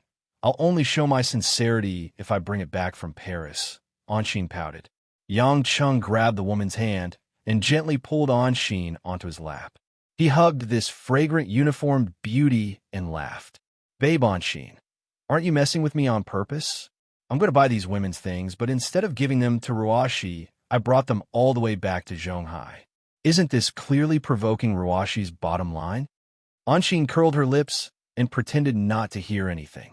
Yang Cheng shook his head and kissed Anshin's delicate white cheek. Don't throw a tantrum. I know you're not an unreasonable woman. Actually, Ruashi has already endured for a long time. You have to be content. I'm not someone who abandons you after using you. I brought you all the way back from Hokkaido. Are you still worried that I won't love you? Anshin blinked her big eyes. How could she not know what was going on? She sighed. A woman's heart was always against herself. Hugging Yang Cheng's neck, Anshin murmured, then come back soon. Otherwise, I'll fly to Paris to look for you guys when I'm lonely. I'm very familiar with Paris anyway. I used to go there when I was a flight attendant. All right. Yang Cheng helplessly patted the woman's back and comforted her. After work, Yang Cheng left the company on time. After all, he had promised to go to Yoni's concert with Lin Ruashi. Lin Ruashi's personality wouldn't allow her to be late. Yoni's concert was much grander than Yang Cheng had imagined. Although he didn't want to admit it, this South Korean woman did have an extraordinary charm. The advertisement for the past few days had taken up a lot of space to promote her first concert with Hua Xia. According to their previous appointment, Yang Cheng drove into the car park of Yulei International's headquarters. When he arrived at the place where Lin Ruashi parked her car, he saw Lin Ruashi waiting for him with her assistant, Wu Yu. Lin Ruashi stood there with an indifferent expression. Even if she was going to a concert and was going to meet the glamorous Yu Yonhee, she didn't put on any special makeup. In the dimly lit car park, she looked like a slender and elegant sculpture. Compared to Wu Yu, who seemed to be a little impatient, she didn't seem to exist in this world. The flat-chested Wu Yu didn't have a good expression towards Yang Cheng as usual. It could be assumed that in this woman's eyes, no matter what position Yang Cheng held, he would always be a bad man who conspired against her superior. Why are you here so late? Don't you know that our General Lin's time is precious? Wu Yu snorted in dissatisfaction. Yang Cheng wasn't bothered by it and joked, so the flat princess is here as well? Aren't you going to have a date with your vice president Li? The vice president Li that Yang Cheng was talking about was naturally Li Mingyi, who was sent over by Hong Kong's Muyun. Yang Cheng didn't think that Lin Ruashi wouldn't be able to notice the ambiguous relationship between Wu Yu and Li Mingyi, since he had already noticed it. Wu Yu's face instantly turned red as she glared at Yang Cheng and turned her head away. I don't know what you're talking about. It doesn't matter as long as I know. Yang Cheng found it interesting.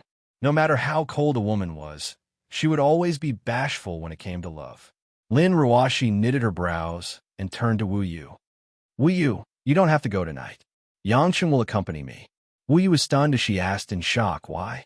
General Lin, didn't we agree that I would accompany you? I changed my plan at the last minute. Lin Ruashi said indifferently and straightforwardly.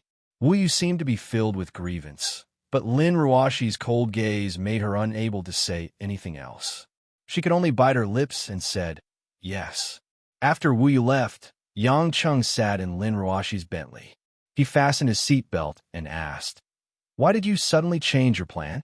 Actually, it's not a bad idea to ask little Wu along. At least it can be considered a form of support from the business. Lin Ruashi started the car and slowly drove out of the parking lot. She then softly said, I don't like to hear you bicker with her. Yang Cheng was speechless. What a straightforward answer. 10 minutes later, the car entered the highway. Yang Cheng initially thought that Lin Ruashi would be the same as before, silently driving to the destination. But he never thought that this mysterious woman would lightly say, you don't call me Wu Yu in the future. Huh? Yang Cheng couldn't react in time. Wu Yu is my junior sister. She sometimes imitates me and seems to be cold, but it's not that she doesn't care about her figure. Also, pretend that you don't know about the matter between her and Vice President Li. Lin Ruashi said. Yang Cheng was stunned for a long time before he grinned and laughed. I've never thought that my babe, Ruashi, is a cold-blooded and heartless woman, but I've just realized that your heart isn't ordinary. If Wu Yu hears this and knows that you're secretly concerned about her, I believe that your cold and heartless image in her eyes will be ruined. A faint blush flashed on Lin Ruoshi's face. She felt a little uncomfortable when she heard Yang Cheng calling her a cold-blooded and heartless woman, even if she didn't say it out loud. However, Yang Cheng wasn't in a hurry. He knew that Lin Ruoshi must have treated him as someone close to her to be able to say those words to his face. After all, it's something that she's hiding under her cold exterior. If he continued to tease her, then he might anger Lin Ruoshi. 10-odd minutes later, the vehicle slowly entered the Zhonghai Sports Center where Yu Yoni's concert would be held. The venue could accommodate over 30,000 people, but it was already packed with fanatical fans. Lin Ruoshi seemed to have already established a connection with the organizers. Under the escort of a group of armed police, the vehicle passed through a special passage and entered the venue behind the sports center. After getting out of the vehicle, Yang Cheng shook his head. He was dazed by the flashing lights along the way and said, "That woman's style is pretty impressive. I really couldn't tell that so many people like her." Rolling her eyes, Lin Ruoshi replied, "Since Yu Yonhee can enter the Grammy Awards and compete with your friend, Ms. Kristen, for Best Album, then there's no doubt about her ability. It's impossible for her to reveal her private character to the public, so it won't affect her. As a director of an entertainment company, haven't you studied the current situation in the international entertainment industry?" Scratching his head, Yang Cheng smiled. It's not like you don't know that your husband only knows how to play games at work. How would I know anything else?" Hearing Yang Cheng's shameless words, Lin Ruoshi felt her head aching again. But fortunately, she had already experienced a lot of stimulation. In the blink of an eye, she signaled for Yang Cheng to follow her into the backstage. At this moment, there were many security guards standing in the backstage. If it wasn't for Lin Ruoshi producing her identification, the security guards wouldn't give them any face, even if the two of them came in a luxurious car. In the long passage, Lin Ruoshi took the initiative to explain to Yang Cheng, "Most of the singers in South Korea have undergone strict training in music and dance since young. Many of them spent nearly a decade before they could debut. So in terms of singing and dancing, they're better than some of our artists in Hwaseong. It's said that Yu Yonhee has an extraordinary background, and her appearance is also outstanding in South Korea. But if it wasn't for her unique singing and dancing style, it's impossible for her to become a world-class diva in just a few years. So it doesn't matter if you hate her or not, but it's best not to fall out with her. It's not about whether you're afraid of her, but her influence is too great, and it will cause too much trouble." Yang Cheng knew that Lin Ruoshi was worried that he would fall out with Yu Yonhee, which was why she was trying so hard to explain. Yang Cheng couldn't help smiling. "Since my wife is telling me this, how would I dare to act recklessly?" Lin Ruoshi inwardly sighed in relief. Truth be told, the reason why she brought Yang Cheng along was that she hoped to ease the conflict between Yang Cheng and Yu Yonhee. Even if she knew that Yu Yonhee definitely didn't have a good impression of the two of them, it would at least ease the enmity between her and Yu Yonhee. However, there was another matter that flashed in Yang Cheng's mind at the same time. It was the scene of Yu Yonhee and Park Jong-eun quarreling outside their house. According to Lin Ruoshi, it was true that Yu Yonhee had an extraordinary background. Then, could Yu Yonhee be related to Park Jong-eun's Star Moon Group? If that was true, could it be that Yu Yonhee was related to that last Jinxiu? For some reason, Yang Cheng felt that there were many things that were worth pondering about. But there were too few clues, so he couldn't think of anything. Just when he was pondering about it, the two of them arrived at Yu Yonhee's VIP dressing room. Chapter 491. The bodyguards outside had seen Lin Ruoshi and Yang Cheng before. Hence, they did not stop them from entering and nodded their heads before opening the door for the two of them to enter. Waiting for Lin Ruoshi to enter the door, Yang Cheng hesitated for a while, then took out the crumpled pack of cigarettes that he usually smoked from his shirt pocket. Looking at his inventory, he happily took out the only 2 cigarettes he had and handed them to the 2 bodyguards, one in each hand. "Brothers, you've worked hard. Guarding the door isn't an easy job. Have a cigarette and relax." Yang Cheng smiled as he spoke in Korean. It wasn't that the 2 bodyguards had never seen others handing cigarettes over, but this was the first time they had seen someone handing them such inferior quality cigarettes. However, they couldn't reject it out of courtesy. Hence, they could only put on a bitter expression as they accepted the 2 cigarettes and forced a smile as they thanked Lin Ruoshi. Lin Ruoshi was still wondering what Yang Cheng was doing by the door. When she turned around and saw this scene, she instantly had the urge to shove this thick-skinned fellow into a hole. "What are you doing?" Lin Ruoshi couldn't help but glare at Yang Cheng with a frosty expression. "Ah!" Yang Cheng innocently exclaimed before he explained. "Didn't you say that you wanted to build a good relationship with Yu Yonhee? I wanted to start from the basics and build a good relationship with her bodyguards. That's why I gave her 2 cigarettes. If I knew this would happen, I would have bought 2 more packs. I wouldn't be able to smoke anymore after giving them 2. Looking at Yang Cheng's depressed expression, Lin Ruoshi had no idea how to communicate with this alien. She could only take a deep breath to calm herself down before turning around and walking in. Yang Cheng helplessly rubbed his nose. He couldn't be blamed for this. Who asked him to only have such cheap goods? But he couldn't look down on public consumption, right? However, he still quickly followed after her. After bypassing a barrier, the 2 of them finally saw the star of the concert, Yu Yonhee. Sitting in front of the mirror, Yu Yonhee was getting her hair done by a hairstylist. Although her black hair seemed to be tied up in a simple fashion, she had put in a lot of effort into it. She wanted it to look fashionable, yet casual and simple. Many staff members were busy walking back and forth at the back, contacting the stage staff in front. No one paid too much attention to the entrance of Yang Cheng and Lin Ruoshi.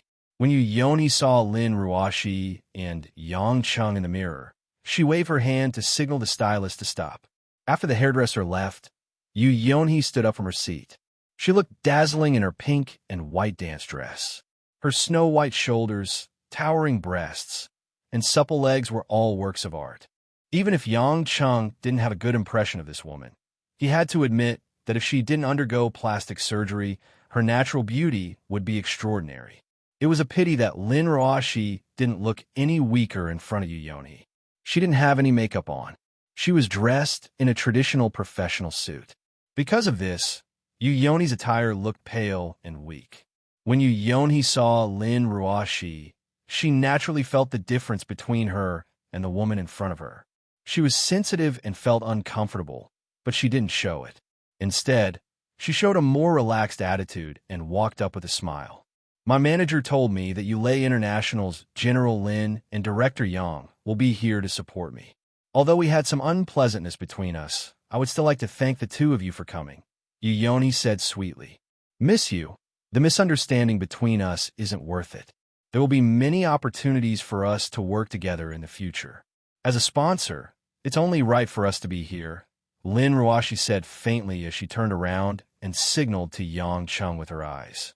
Yang Cheng smiled bitterly in his heart. However, he still went up and greeted Yu Yonhee. "I wish the Heavenly Empress a successful performance." Yu Yonhee seemed to have gone back at him. The corner of her lips rose, and she smiled. "I hope that Director Yang is sincere." "Miss you must be joking. I've never been a hypocrite before," Yang Cheng replied with a smile. Yu Yonhee's smile froze. Yang Chen's words obviously meant that he had no intention of taking back his words of sarcasm. However, with the concert around the corner, Yu Yonhee knew that it wasn't the time for her to waste her breath. She turned around and said to a female assistant beside her, "Ingli, bring me 3 glasses of champagne." The South Korean assistant, Ingli, wore a black professional uniform. She had an average appearance and was extremely respectful to Yu Yonhee. She didn't even dare to raise her head. She immediately agreed and went to get the champagne. Although champagne is usually reserved for the celebration after the concert, I believe that the 2 of you won't be able to wait until then.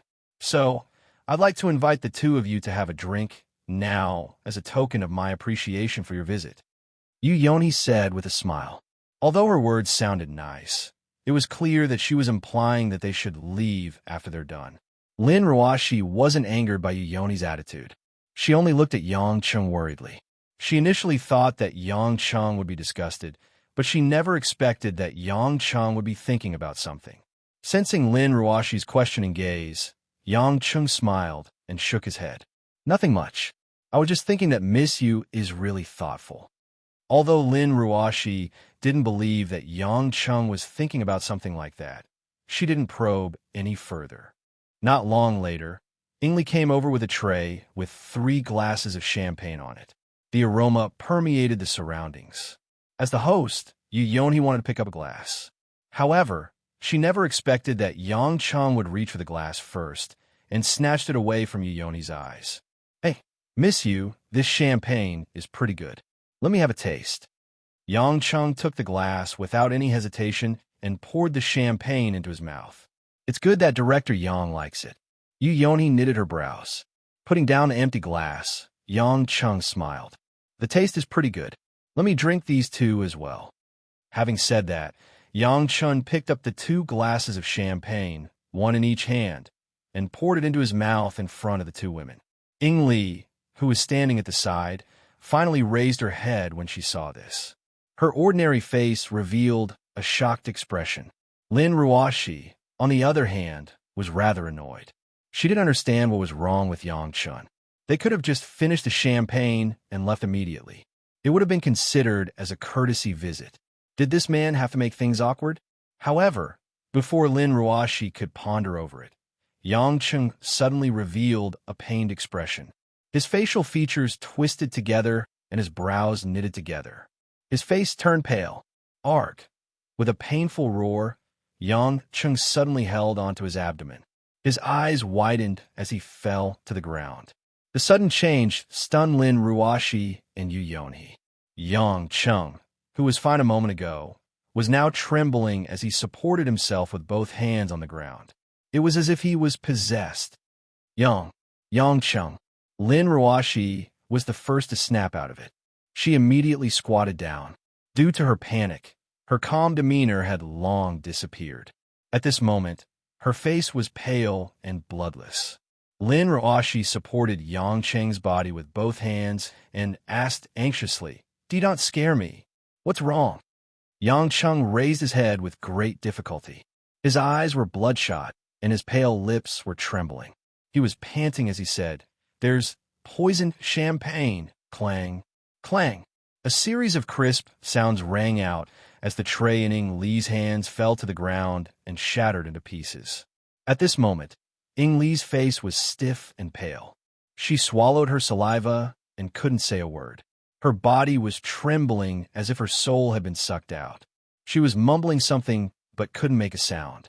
The series of strange events finally attracted the attention of all the staff in the dressing room. Everyone was confused when they saw Yang Chung lying on the ground and the pale Ing Li. At the same time, they wanted to know what was going on. Yu Yonhee, who was in a daze, finally realized what was going on. She turned her head and looked at Ing Li. Her elegant face was instantly distorted. Slap! Yu Yonhee's slap caused Ing Li to fall to the ground. "Bitch, how dare you poison me?" Yu Yonhee had already forgotten to speak in Mandarin and started cursing in Korean. It was only then that everyone realized that Ing Li was the one who tried to poison someone. However, she didn't harm Yu Yonhee, but the guest instead. Ing Li was dizzy from Yu Yonhee's slap. She covered her red face and wailed on the ground. "Miss you. I'll let you down. If I didn't do that, my parents and my little brother would have been killed. Wah. Just because of that, you followed that person's instructions and poisoned me. Do you know that if I die, your entire family will be finished?" Yu Yonhee was burning with anger as she kicked Ing Li's chest. The heel of her high heels dealt a heavy blow to Ing Li's chest. Ing Li coughed out a mouthful of blood on the spot and was in so much pain that she couldn't speak. At this moment, the bodyguards outside finally rushed in.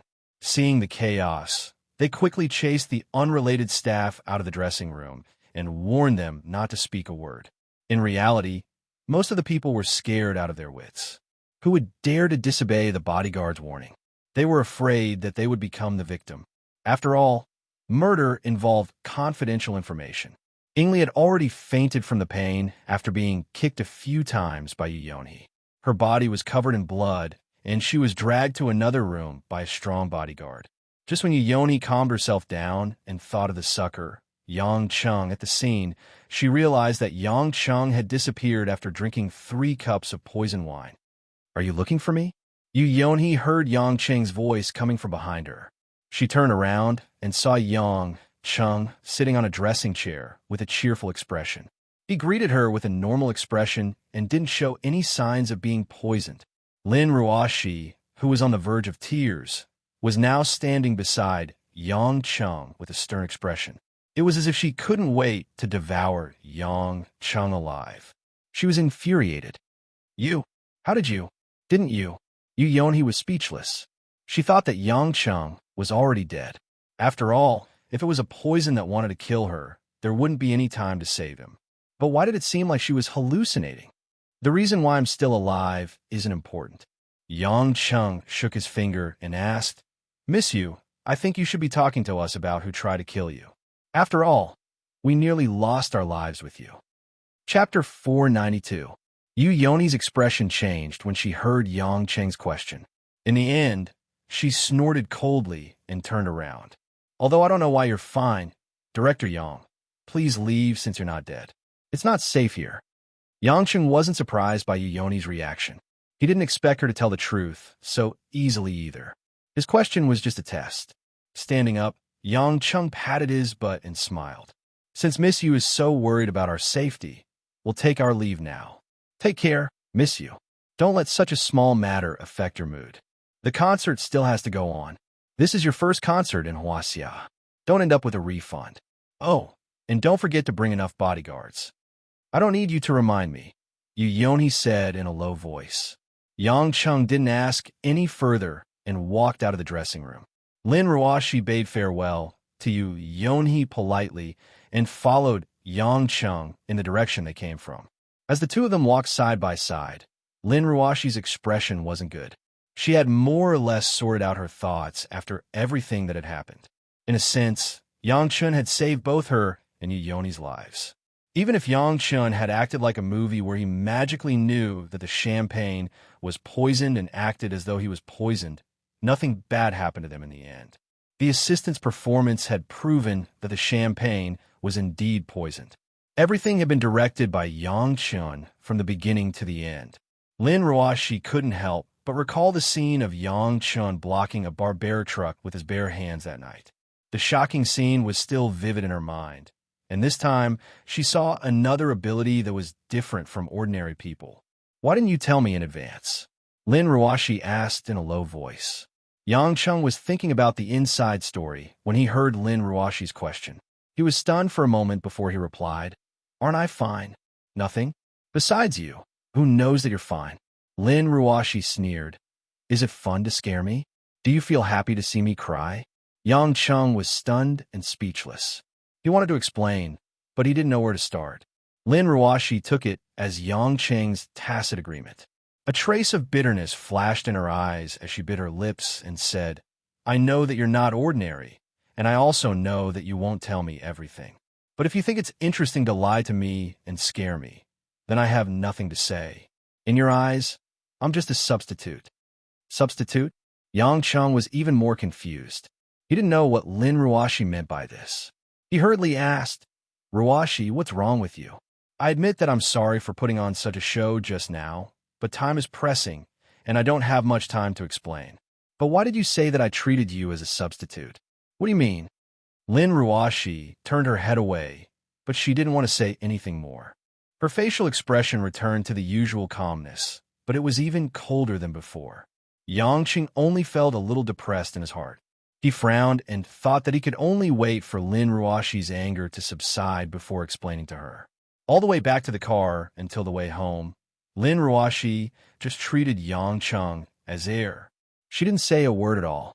Fortunately, Yang Cheng was also used to being silent.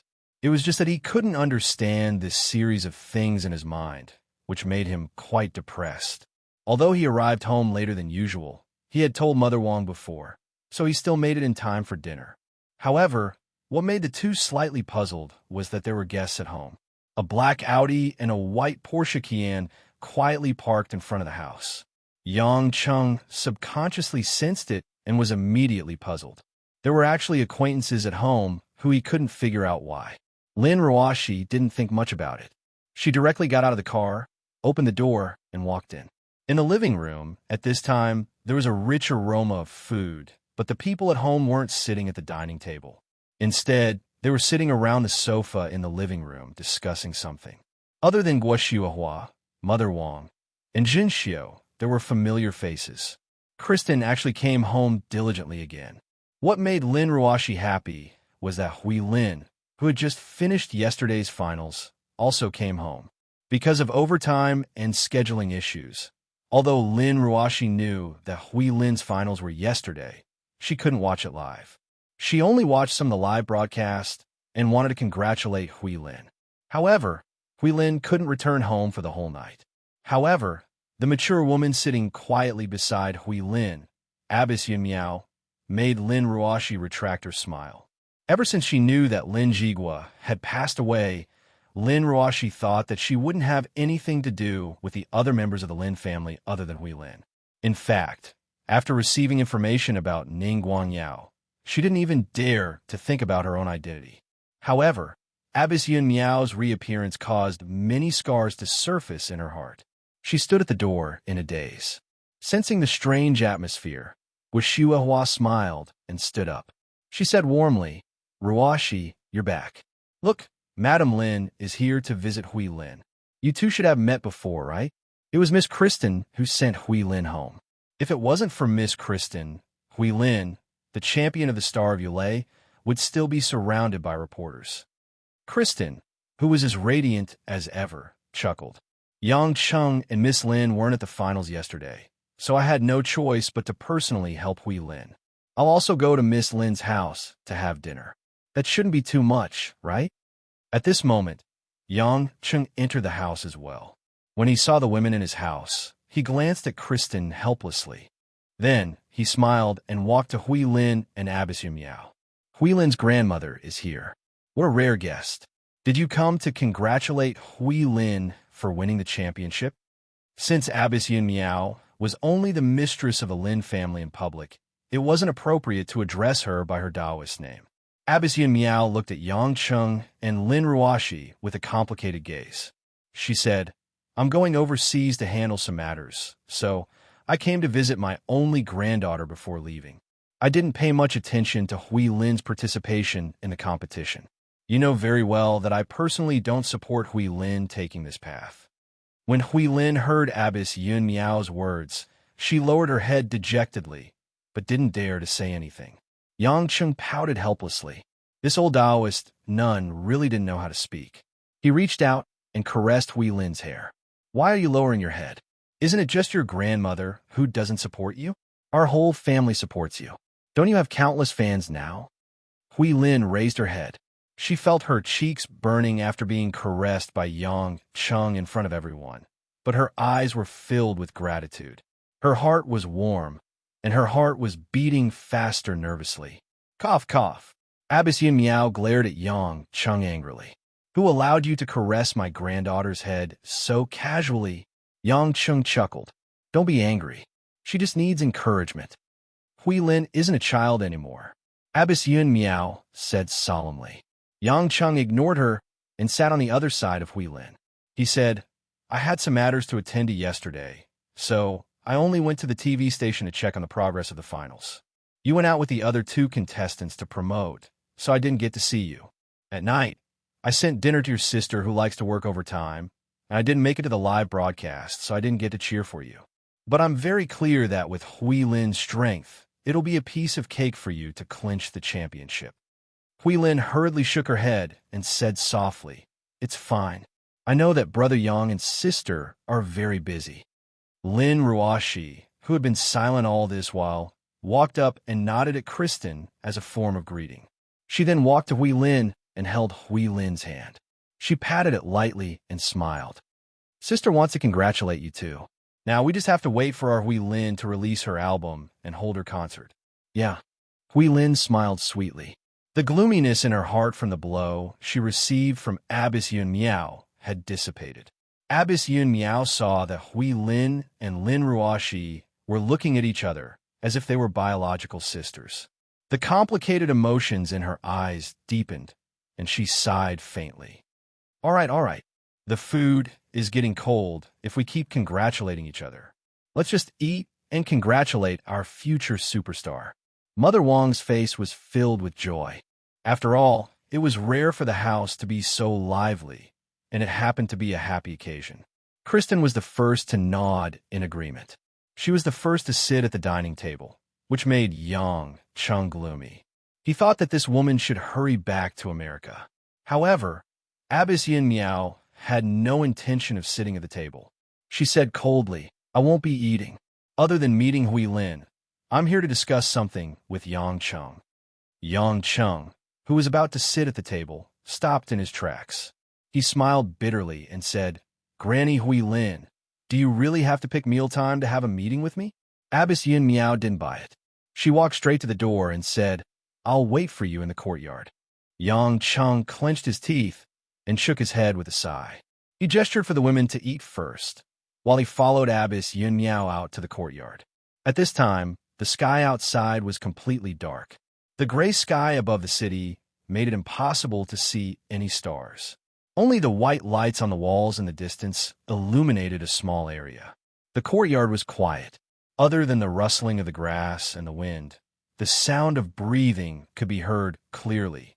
Abbess Yin Miao waited for Yang Chung to walk behind her. Without waiting for Yang Chung to speak, she said directly, "You'll be heading to Paris in a few days, right?" Yang Chung raised his eyebrows. He didn't expect Abbess Yin Miao to talk about this. However, he wasn't surprised that Abbess Yin Miao knew about it. After all, wherever he was, the Yellow Flame Iron Brigade would pay attention to it. He nodded without hesitation and said, "I have to attend the Paris Fashion Week in early April. Ruashi insisted that I go, so I can only pretend to know and talk to them about fashion. Don't play dumb with me. Paris Fashion Week? What does that have to do with you? You're going to attend the meeting just like me. Do you think I don't know?" Abbess Yin Miao turned around and said unhappily, "Meeting?" Yang Chung was confused again. "What meeting?" Abbess Yin Miao saw that Yang Chung really seemed to be in a daze. It was only then that she realized something. She asked in disbelief, "You're really not going to attend this International Special Organization secret meeting?" Chapter 493. When he heard the words International Special Organization secret meeting, Yang Chun thought that he misheard. He laughed and said, "Are you kidding me, Abbess? I've never even heard of this something meeting. How am I supposed to participate? Moreover, from what you're saying, this should be an underground meeting between countries. I'm a thorn in the side of many national security organizations. How could they possibly let me go?" Abbess Yin Miao finally believed that Yang Chung really wasn't going to participate in the meeting. She hesitated for a while before saying, "This secret meeting could be said to be unprecedented in history. It's a gathering of spies, special forces, superpower organizations, as well as all sorts of official and unofficial organizations. Not all of them are national organizations. I thought that with your status, there would definitely be people who would try their best to invite you over. After all, the core of this meeting should be closely related to you." Hearing this, Yang Cheng's interest was piqued. He asked, "What do you mean by closely related to me? I've been back in Huaxia for almost a year and a half. What could possibly be related to me?" "It's about God," Abbess Yin Miao said straightforwardly. Yang Cheng's smile froze. After a while, he said, "God? What God?"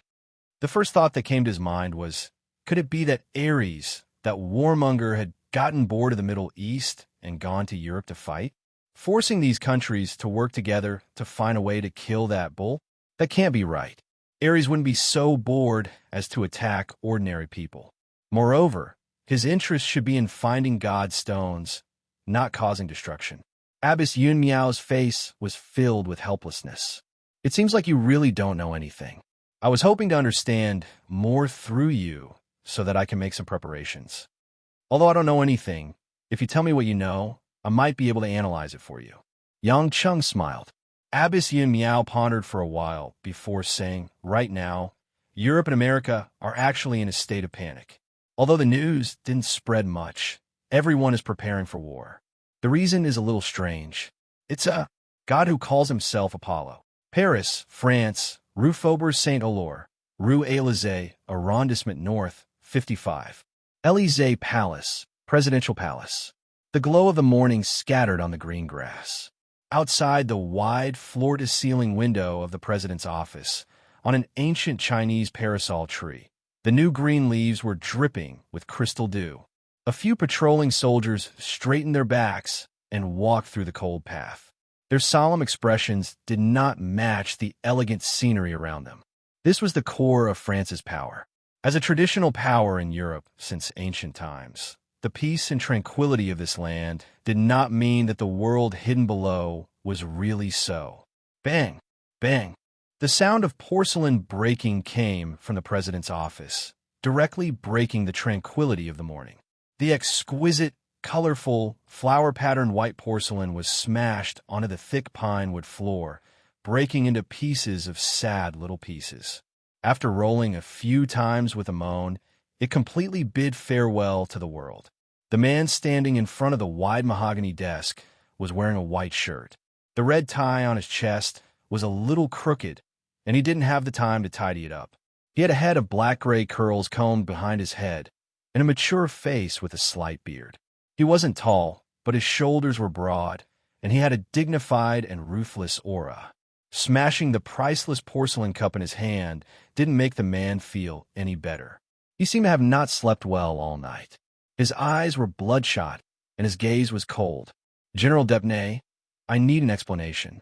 What's going on?" The man picked up a black envelope from the desk. On the envelope was a totem of a gold-plated sun with complicated lines. The man known as Depnay was currently trembling in the direction of the door. He was short and wore a neat green military uniform, and the stars on his shoulders indicated his noble rank of general. The middle-aged man had a head of brown curly hair, and his skin was sickly pale. His cheeks were slightly protruding, and his facial features were a little sunken. Compared to the questioning man's face, Depnay looked like a pitiful pug.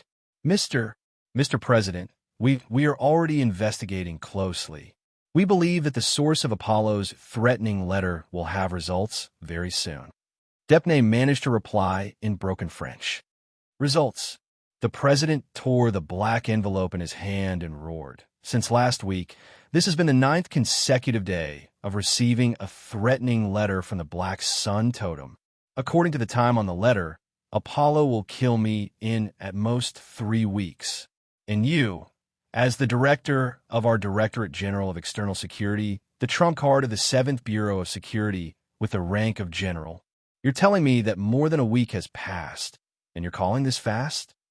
Depnay was so frightened by the furious roar that he took 2 steps back, almost touching the office door. His head was covered in cold sweat, and his legs began to tremble. "Mr. President, this Apollo is extremely cunning and very dangerous. It's very difficult for us to find any loopholes in him." Depnay lamented. The corners of the president's mouth twitched as he said in a low voice, "Depnay, let me tell you, since I was able to make you the director of the 7th Bureau and become the leader of the French aces, I can naturally make someone else replace you.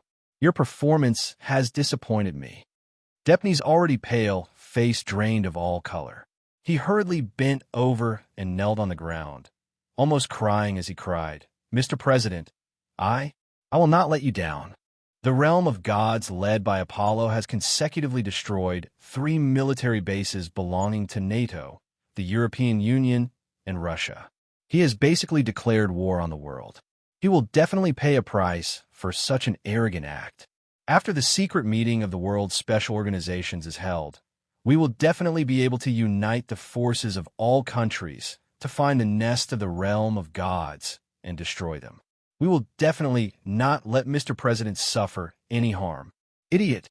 Apollo was able to easily destroy the secret military bases of 3 different forces. Does he not know that you are going to hold a secret meeting?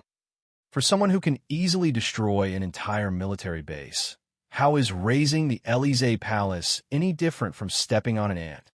Is there any difference between your answer and lying to a 3-year-old?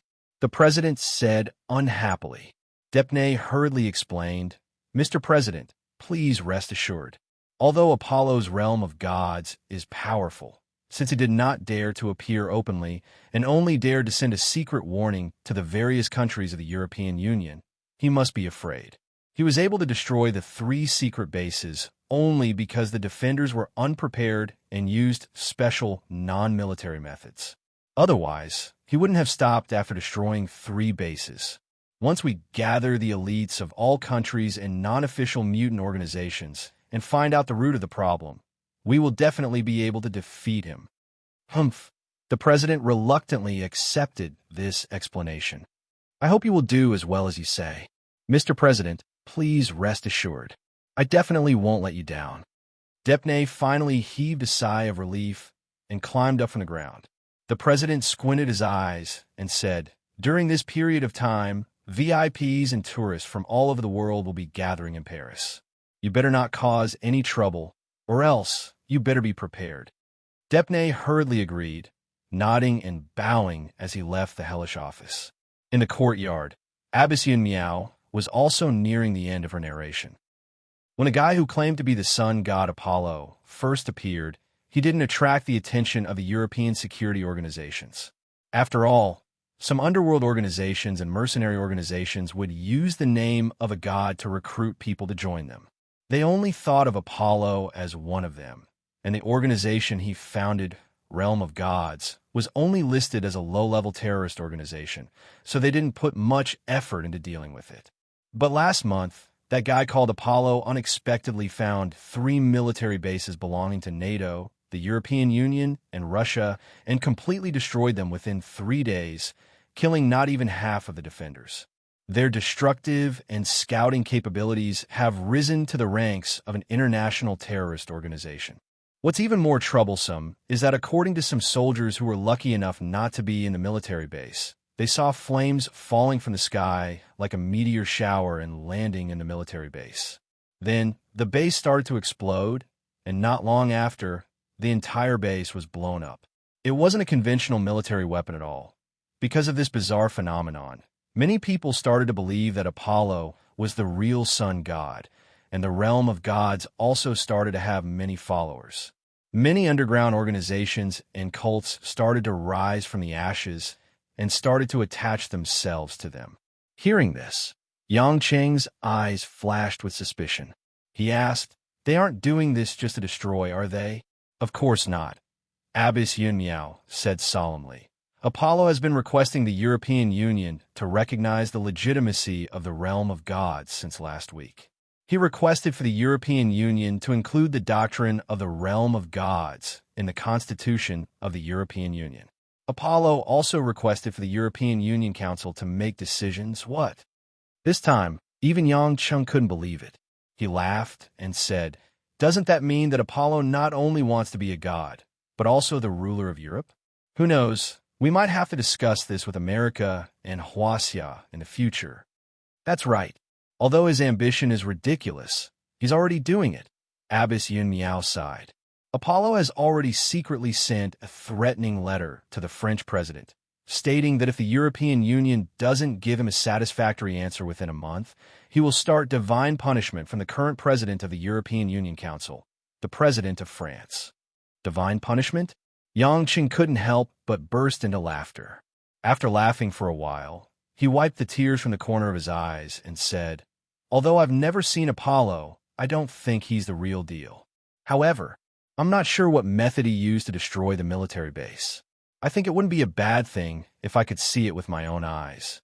I'm very interested in that guy with ideals."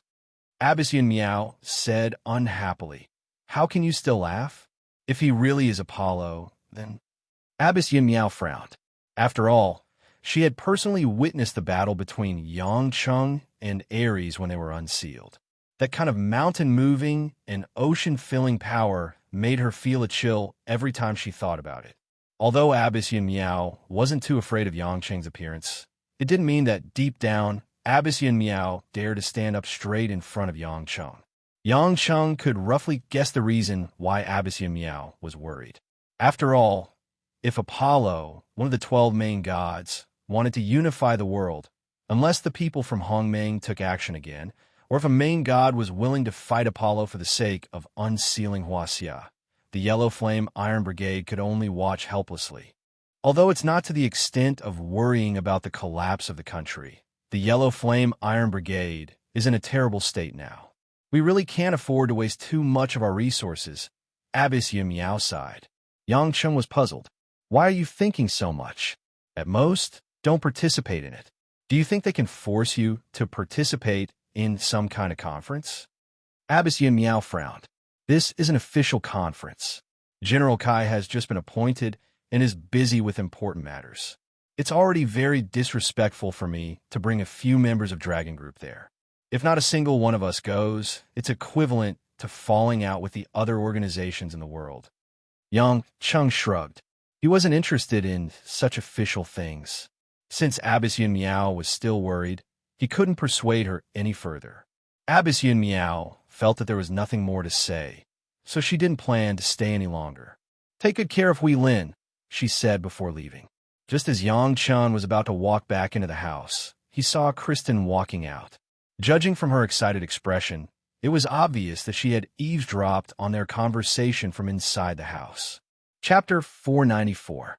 You're not going to tell me that you think that Apollo is real, are you?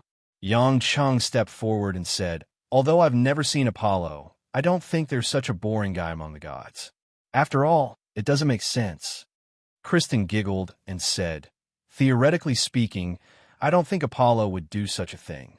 But after listening to the old man's description of the meteor shower-like flame falling from the sky and bombing the base, I think it's a bit like him. Yang Cheng frowned and asked, what do you mean? Kristen winked playfully. Apollo's artifact can cause similar effects. Of course, the real damage can't be that simple. Yang Cheng was stunned. He didn't expect that. But I can't say for sure without seeing it with my own eyes. But I'm not interested in going to Europe. Whether it's Apollo or not, we'll find out sooner or later. If you're interested, you can go and take a look. If I remember correctly, it's almost time for Apollo's awakening. Maybe Apollo is overheated. Oh yeah, it's true that he always does things that are out of line. After saying that, Kristen ran back into the house with a smile. Yang Cheng sighed. He had nothing to say to this woman who was always fooling around. As for the specific situation in Europe, he didn't care too much. To be honest, as long as it didn't affect his and Lin Ruoshi's trip, it didn't matter even if Paris was bombed after they left. The time before leaving the country slipped away. In the blink of an eye, it was already April on the calendar. After dinner that night, Hui Lin immediately rushed back to the company to participate in the production of the new album. She also held fan meetings everywhere. Of course, she also had to learn new singing and acting skills. Kristen was actually a trapeze artist. It was only because Yang Cheng asked her for a favor that she stayed in Huaxia for so many days. After that night, she returned to the United States early, which saved Yang Cheng a lot of trouble. After Lin Ruoshi arranged everything in Zhonghai in a race against time, the couple said goodbye to their family and boarded an Airbus to Paris, France for the first time. All of this was indescribable to Yang Cheng. After all, the two only got a marriage certificate. There was nothing formal about it, let alone a honeymoon. This trip to Paris, the city of romance, made him feel like he was on cloud nine. Due to Lin Ruoshi's situation of having nowhere to spend her money, coupled with her personality and appearance, she wasn't suited to mingle with ordinary people. Therefore, the two of them booked first-class seats. Compared to domestic flights, the first-class seats of international flights were often several times more expensive. This was especially true during peak seasons. Therefore, most of the people who could take the first-class seats were elderly people who had nowhere to spend their money and were not in good health. Among the dozens of first-class seats, Yang Cheng and Lin Ruoshi were the youngest. The rest were all white-haired and amiable old men. Lin Ruoshi, who was not working, was wearing a black lace off-shoulder dress.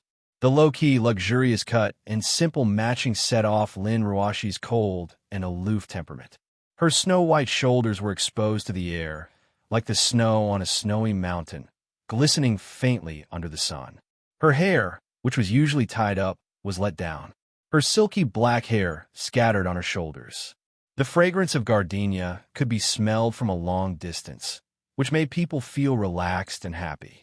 Yang Cheng, who was sitting next to Lin Ruoshi, swallowed his saliva from time to time. His wife was too attractive. Looking at her at such a close distance was like a poison that emitted seductive hormones, making people fall into a kind of vortex. If it wasn't for Lin Ruashi's porcelain-like face that was always cold, and her occasional glare at him, Yang Chun reckoned that he would have ignored the old men and grannies around him and pounced on her without a care for the consequences, and groped her a few times. He thought that this long-distance flight would be boring. After all, he was married, and his wife was present. He couldn't flirt with the stewardess or play some adult games in the toilet like before. Unexpectedly, when he went out early in the morning, Lin Ruashi, who had taken off her uniform and changed into a rich family's daughter's attire, fed his eyeballs until they were full. Do you know that your expression, right now, makes me want to slap you? Don't you feel embarrassed? Lin Ruashi's lips moved slightly. She really couldn't stand Yang Cheng's fiery gaze. This was simply drooling like a pig.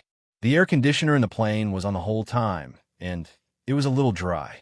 Yang Cheng licked his dry lips and smiled. Isn't this Ruashi, baby? Are you beautiful?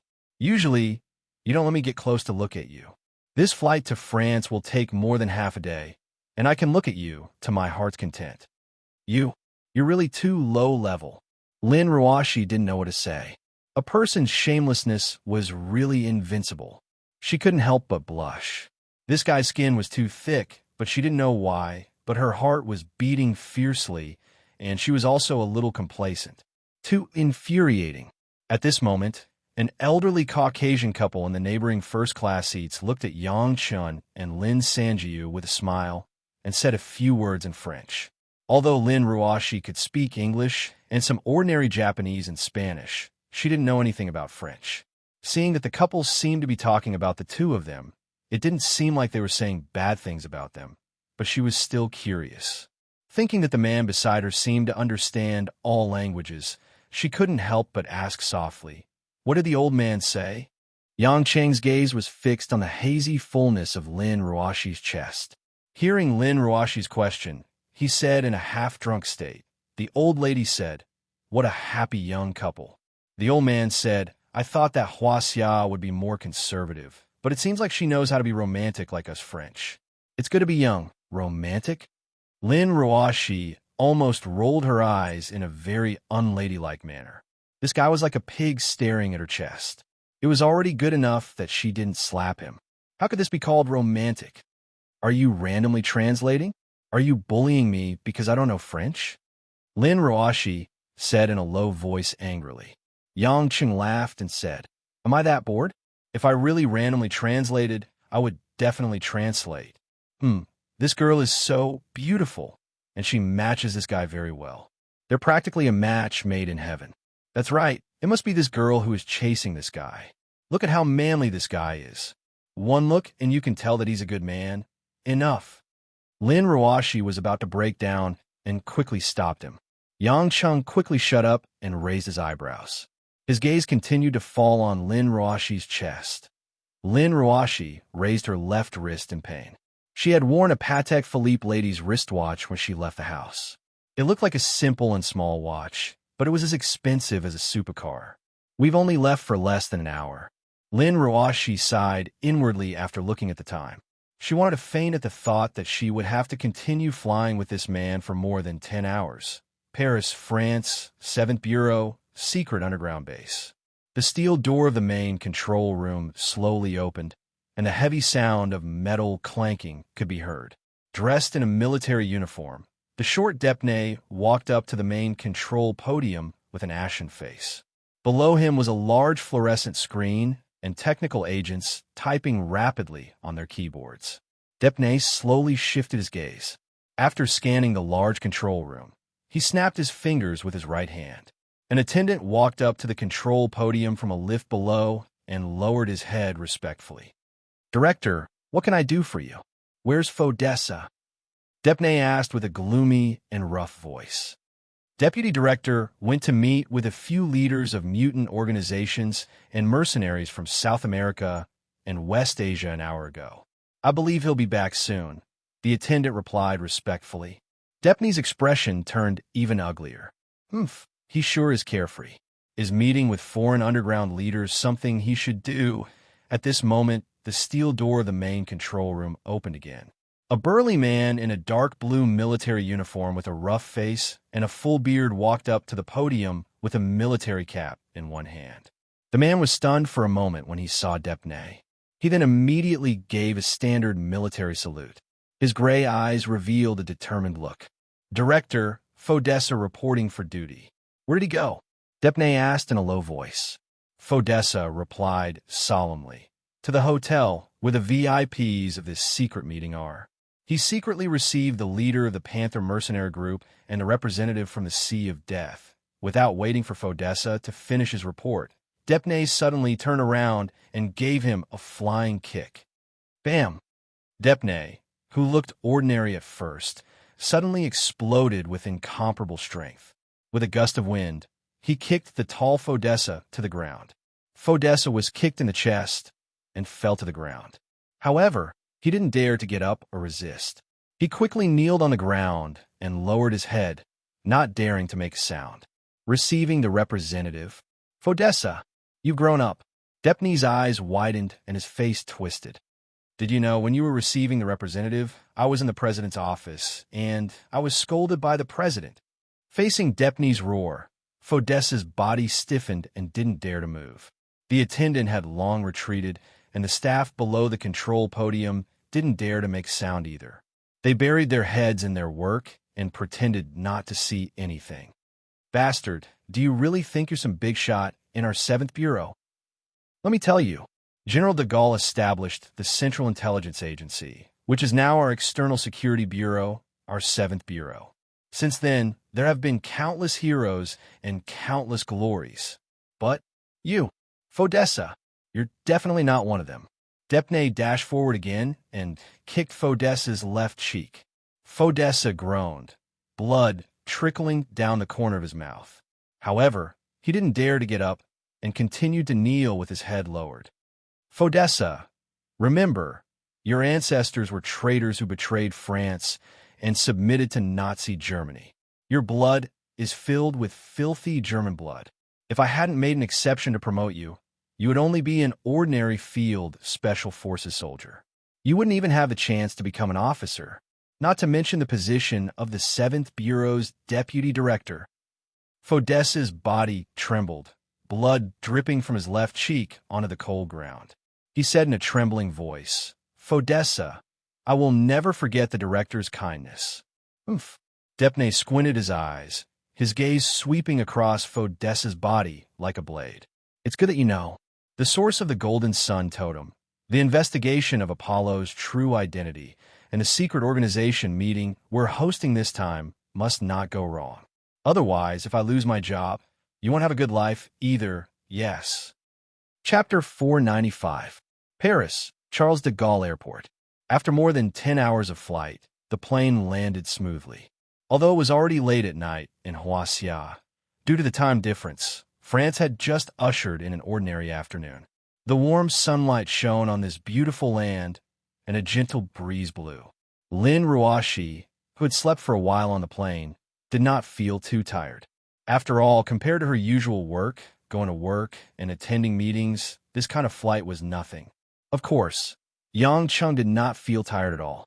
When he stepped on the land of Europe, the smile on his face disappeared. He could not help but feel emotional as too many things from the past appeared in his mind. The two of them walked together to the exit of the international arrival. Lin Ruashi was only carrying a Prada shoulder bag. After all, there was a branch in Paris. Most of the things could be prepared on the spot, so there was no need to prepare any luggage. On the other hand, Yang Chung did not care about anything. He was empty-handed, and the two of them were quite relaxed. Along the way, he was still telling some inappropriate adult jokes to her. When he suddenly got off the plane, he stopped talking and walked in silence. Lin Ruashi could easily sense the change in Yang Chung. Turning her head, she glanced at the man beside her, who suddenly had a complicated expression. Lin Ruashi had a feeling that he was more real this way. Lin Ruashi could not help but ask, "What are you thinking about?" Yang Chung subconsciously wanted to take out a pack of cigarettes from his shirt pocket, but he immediately realized that smoking was not allowed in the airport. He smiled and said, "Nothing, just some ridiculous things. But it's all in the past now. Lin Ruoshi did not ask much. She knew that the ridiculous things that Yang Cheng mentioned were definitely not the past that he wanted to talk about. By the way, who's the person who's picking us up? Yang Cheng asked casually. Lin Ruoshi led the way and said, "It's the director of the European branch. His name is Goodman." Goodman? Goodman. That's an interesting name. Is it a man? Yang Cheng asked. Of course. Women wouldn't choose such a name either. Lin Ruoshi said, his mother is from Huaxia and his father is French. He was born in England and spent many years in Huaxia. He used to be my senior. Because his ancestors were princesses of the royal family, even though he had lost his title, he was still considered a noble. When my grandmother was still alive, she personally promoted him. After working in Zhonghai for a year, he was appointed as the director of Europe. After I took office, I only met him twice. Since our branch happens to be in Paris, he said early that he would come and pick us up. Yang Cheng rubbed his nose and muttered, "Another senior, and a mixed blood too. He must be very handsome. Ruoshi darling, it can't be another Zheng Xinlin, right?" Lin Ruoshi frowned. She always felt uncomfortable talking about Zheng Xinlin. It could be said that she had cruelly killed an old friend. Goodman is different from Zheng Xinlin. He doesn't have much ambition in his career. He's more like a romantic Frenchman who enjoys life. He cares about his noble bloodline and doesn't care about money, Lin Ruoshi said. Yang Cheng laughed. You only met him twice, and you already know what kind of person he is. I'm good at reading people, Lin Ruoshi said confidently. She added in her heart, I just don't understand your thick skin. Yang Cheng smiled evilly and didn't refute. After walking for about 15 minutes, the two finally arrived at the exit. There were people everywhere waiting to pick them up. However, the two immediately found a sign with Chinese characters printed on it, Yulei International.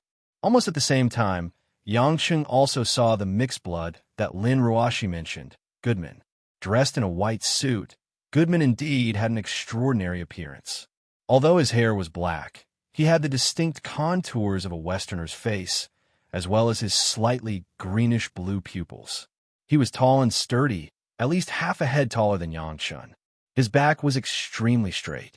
The genial smile on his face made him appear natural and reserved. His noble temperament made the tourists from the surrounding countries, be it men or women, glance at him from time to time. When Goodman saw Lin Ruoshi appear at the exit in a black dress, his eyes lit up and the smile on his face grew wider. However, he didn't act abruptly. Instead, he slowly walked forward and opened his arms, wanting to give Lin Ruoshi a hug. Lin Ruoshi didn't reject such etiquette. After all, in Western countries, hugging and touching each other's face wasn't too much and didn't mean to offend anyone. However, before Lin Ruoshi could open her arms, a figure flew into Goodman's embrace. "Ha! You're too kind. Hug, hug, hug, hug." Lin Ruoshi's gaze was a little dazed. She saw that Yang Cheng, who was behind her a moment ago, was now hugging Goodman and patting his back affectionately. Goodman was also a little dumbfounded. His expression was stiff. When he saw who he was hugging, he was even more shocked and hurriedly moved away. You are?" Goodman asked in Mandarin. "He's Yang Cheng, the director of our newly established entertainment company. This time, he was supposed to be the representative of the headquarters, but he doesn't have any experience. Since I'm here to inspect the situation in Europe, I came along," Lin Ruoshi explained on behalf of Yang Cheng. She didn't plan to reveal their relationship. As a matter of fact, Lin Ruoshi couldn't open her mouth at all.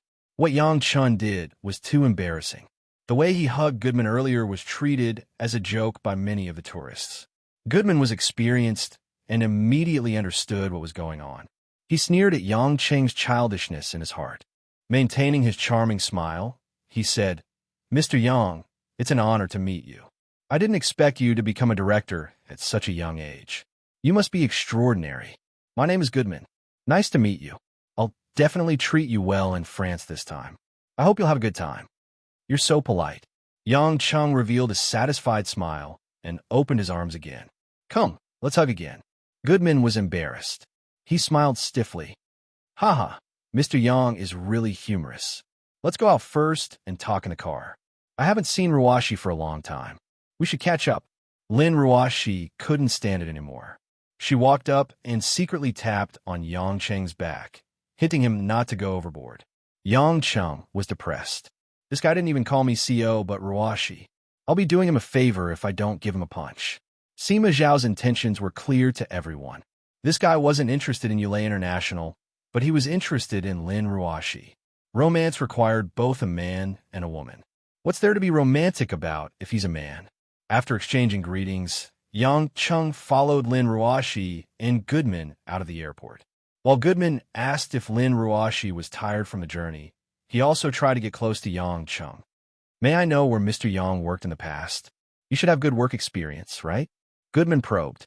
It was rare for Yang Cheng to leave the airport. He was busy lighting a cigarette. He had been sullen along the way. When he heard Goodman's question, he answered vaguely while flicking the flame of the inferior lighter. I used to sell mutton skewers in the West District of Zhonghai. You probably haven't been there before. It's quite flat, not high. Goodman almost fell to the ground. His mouth twitched as he said, "Oh, really? Really? So it's the F&B industry." Lin Ruashi's pretty face was frosty. She pretended that she didn't hear anything and quickened her pace to the car. Goodman had spent a lot of effort to get a Bentley limousine. The interior of the limousine was luxurious and versatile, just like a mobile luxury hotel. Moreover, the color scheme was extremely elegant, which made it very attractive to women. More importantly, he obviously knew that Lin Ruashi would like this car, because Lin Ruashi drove a Bentley. After the three of them got into the car, Goodman ordered the driver to go to the Paris Sofitel Hotel, which was a famous five-star hotel. Those who could stay there were either rich or powerful. Recently, there have been rumors in Paris that a terrorist organization will come to disrupt the fashion week and attack some rich businessmen and politicians. Although it's just a rumor, we have to be careful. I've specially brought 4 bodyguards to protect you in the dark. It's safe and comfortable.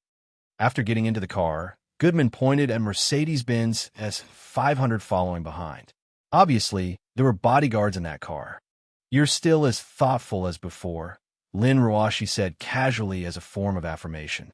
When she heard the word bodyguard, she silently glanced at Yang Cheng, who was sitting opposite her. This guy was casually rummaging through the fridge in the car, preparing to open a bottle of red wine. With him around, there shouldn't be any danger at all. Unknowingly, perhaps because she had seen Yang Cheng resolve the problems easily too many times, Lin Ruashi always felt that as long as Yang Cheng was around, she would be safe. Huh. Bingo. Found it. Yang Cheng shouted happily in the car. He took out a bottle of red wine from the fridge and immediately opened the packaging. I'm glad that Mr. Yang likes it. This is a margarita specially brewed in 82 years. There aren't more than 10 bottles in the entire Paris. If I wasn't acquainted with the owner of the winery, I wouldn't have been able to get my hands on this wine, Goodman said proudly. In the blink of an eye, Yang Cheng had already unscrewed the cap, and the fragrance of the wine filled the car.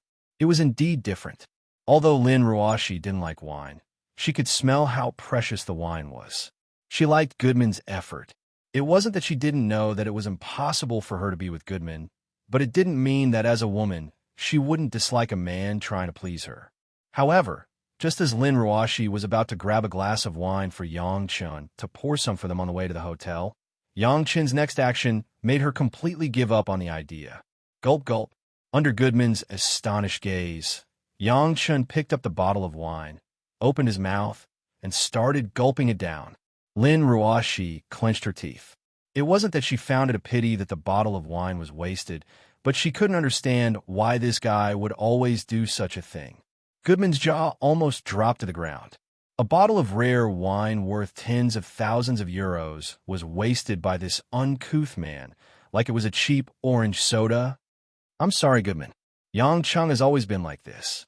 He didn't mean to make things difficult for you. Lin Ruashi felt sorry for Goodman. After all, he had spent a lot of effort to get this wine. Anyone would be unhappy if they drank it like that.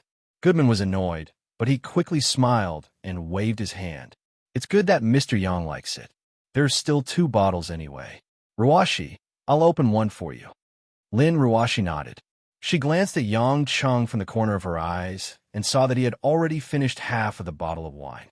The satisfied look on his face was extremely absurd. I'm sorry. I didn't know that this wine was so expensive. Why don't I pour some for you? We can all drink together. Yang Chung burped and said with a smile, It's fine. This bottle is for Mr. Yang. Goodman said politely. He was cursing in his heart. Do I have to drink your saliva? Then he went to get another bottle. Yang Chung stuck out his tongue and licked the red wine that was dripping from the corner of his mouth. He smiled evilly and said, I think you shouldn't open the bottle for now. Let's see where we're going first. Why do I feel that this isn't the way to the Sofitel Hotel? Chapter 496. Goodman didn't react at first. Then he couldn't help but sneer. Mr. Yang, you really know how to joke. Our company chauffeurs send people everywhere in Paris every day. Although I'm not picky, everyone is familiar with the roads in Paris. How could they drive the wrong way? Is that so? I think Mr. Goodman should look at the situation outside. Why do I feel like we're driving in the opposite direction? Yang Chung knocked on the window with a wine bottle. Goodman was a little annoyed. Does this man think I'm a fool? A mutton skewer seller? What kind of fortune did he get to be the director of Ulay International? Not only is he on the same level as me, but he can also come to Paris with Lin Ruashi. However, no matter how lucky he is strength, and the gap is still the gap. No matter how much he pretends to be, he's just a lowly commoner. What could he know? Mr. Yang, may I ask if you've been to Paris before? Do you know where the Sofitel Hotel is? Do you know the traffic routes in Paris? Goodman suppressed his anger and forced himself to be gentle. Rue Boissy d'Angles Avenue, number 15. Is this the correct address? Yang Chung replied in standard French. Goodman was completely dumbfounded. He didn't expect Yang Chung to be able to speak French with his death-seeking manner. What surprised him even more was that the address Yang Chung mentioned was indeed the address of the Sofitel Hotel. He didn't believe that Yang Chung could get something like this right just by guessing blindly. This time, Goodman finally turned his head around and looked at the road outside. Looking over, Goodman suddenly realized that the car wasn't heading in the direction of Paris. Instead, it was heading in the northeast direction outside the city. What's going on? Goodman muttered to himself in shock as a chill ran down his spine. Lin Ruashi, who hadn't said a word, didn't know the exact situation in Paris. However, she immediately understood that what Yang Chung said was right. For some reason, the car wasn't heading to the hotel. Instead, it was heading somewhere unknown. Realizing that something was wrong, Lin Ruashi turned to look at Yang Chung. She could only hope that Yang Chung could tell her what was going on. However, Yang Chung shrugged as if he knew that Lin Ruashi would ask him. Although I know that the path is wrong, I don't know why such a situation occurred. Goodman snapped out of his stupor and hurriedly sat in front of the driver's seat. He pressed a button to contact the driver's seat. In order to prevent the conversation from being overheard by the driver, the central guest area of the modified luxury Bentley was completely blocked off. The driver could only communicate with the driver through the communicator. Spear, what are you doing? You're going the wrong way. Did you hear what I said, Spear? Goodman reprimanded loudly. However, no matter how Goodman shouted or cursed, the driver named Spear didn't respond at all. It was as if he didn't hear him at all. Stop shouting. It's useless even if you scream yourself hoarse. Didn't you notice that the Mercedes-Benz that was following behind us has long disappeared? Yang Chung sipped his red wine and smiled. It seems that the driver and the bodyguard have been tampered with when you weren't in the car. Either the driver and bodyguard have been replaced, or they've been bribed by someone. It's a pity that I don't know the driver. Otherwise, I might have been able to help you check if it was the original driver. Goodman was shocked. He had never thought that the chauffeur would be swapped. When he looked back, the bodyguard's Mercedes-Benz was indeed gone. Although he was an outstanding manager, it didn't mean that he had such experience. At this moment, he finally understood that the three of them had been kidnapped. How could this be? No, I have to call the police. Goodman quickly took out his phone. However, the moment he dialed the number, he realized that there was no signal.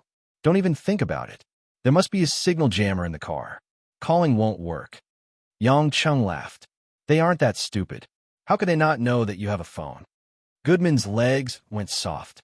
He sat back on his seat, not knowing what to do. Sigh. Mr. Goodman, you're such a jinx. Didn't you just say that Paris isn't safe? How did we get kidnapped the moment we got off the plane? Yang Chung clicked his tongue. We don't even know where we are going. Do we have to suffer on our first day in Paris? Stop joking. Hurry up and think of a solution. Lin Ruashi didn't panic. Perhaps it was because she saw how calm Yang Chung was, so she didn't think that there was anything to be afraid of. However, seeing how Yang Chung kept scaring Goodman, she still reminded him. Goodman's face turned pale. Although he didn't know why Lin Ruashi wasn't afraid, seeing how relaxed Yang Chung was, he still hoped that Yang Chung was really capable. After all, he was surprised when Yang Chung suddenly spoke in French. Mr. Yang, seeing how calm you are, you must have a way to escape. My safety isn't important, but Ruashi is Yulei International's pillar. Without her, Yulei International will collapse. She's a girl. Please don't let anything happen to her. Although everyone could tell that he was afraid of death, Goodman still looked at Yang Chung sincerely and said some nice words. Yang Chung frowned and fell into deep thought. After thinking for a while, he took out a cigarette, lit it, and took a deep puff. Lin Ruashi and Goodman weren't in the mood to stop Yang Chung from smoking in the car. They just looked at him, hoping that he would say something quickly. After Yang Chung smoked, the car was filled with white smoke. Lin Ruashi frowned and couldn't help but cough. Well, there must be a way. Yang Chung looked out of the window with a deep gaze. After a pause, he said, "It's just that. I haven't thought of—" Goodman opened his mouth as if he was petrified. Silence. Dead silence. About half a minute later, Lin Ruashi's angry voice, which was rarely heard, came from the car. Yang Chung, go to hell. On the highway, the extended Bentley sped past. It was so fast that no one would have the chance to escape. In the car, Yang Chung was leisurely drinking red wine and smoking low-quality tobacco. On the other hand, Lin Ruashi had been tricked by Yang Chung. After cursing and pinching Yang Cheng's body, she sat there sulking and didn't want to speak. Goodman was the only one who had a long face. He wasn't in the mood to maintain his usual image. Unknowingly, the car had reached an unknown stretch of highway. The sky outside was filled with twinkling stars. Occasionally, street lights and billboards flashed by, telling the people in the car that they were getting further and further away from Paris. Goodman had originally come to pick up Lin Ruashi and Lin Ruashi. He had even arranged a luxurious hotel and a luxurious dinner for them. However, he didn't expect to be kidnapped suddenly. He had no idea where they were being sent to. Recalling the recent rumors, he felt that they were in trouble.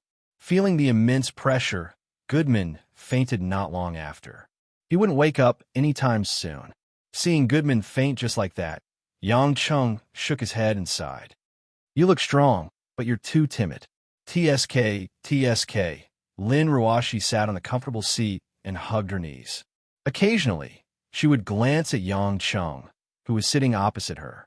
This man had been smoking and drinking. He had already finished 4 bottles of wine. Fortunately, there was a toilet in the car. Otherwise, she wouldn't even know how he was going to pee. Yang Chung, you're doing this on purpose, aren't you? Lin Ruashi finally asked after a long period of silence. Yang Chung didn't understand what she meant.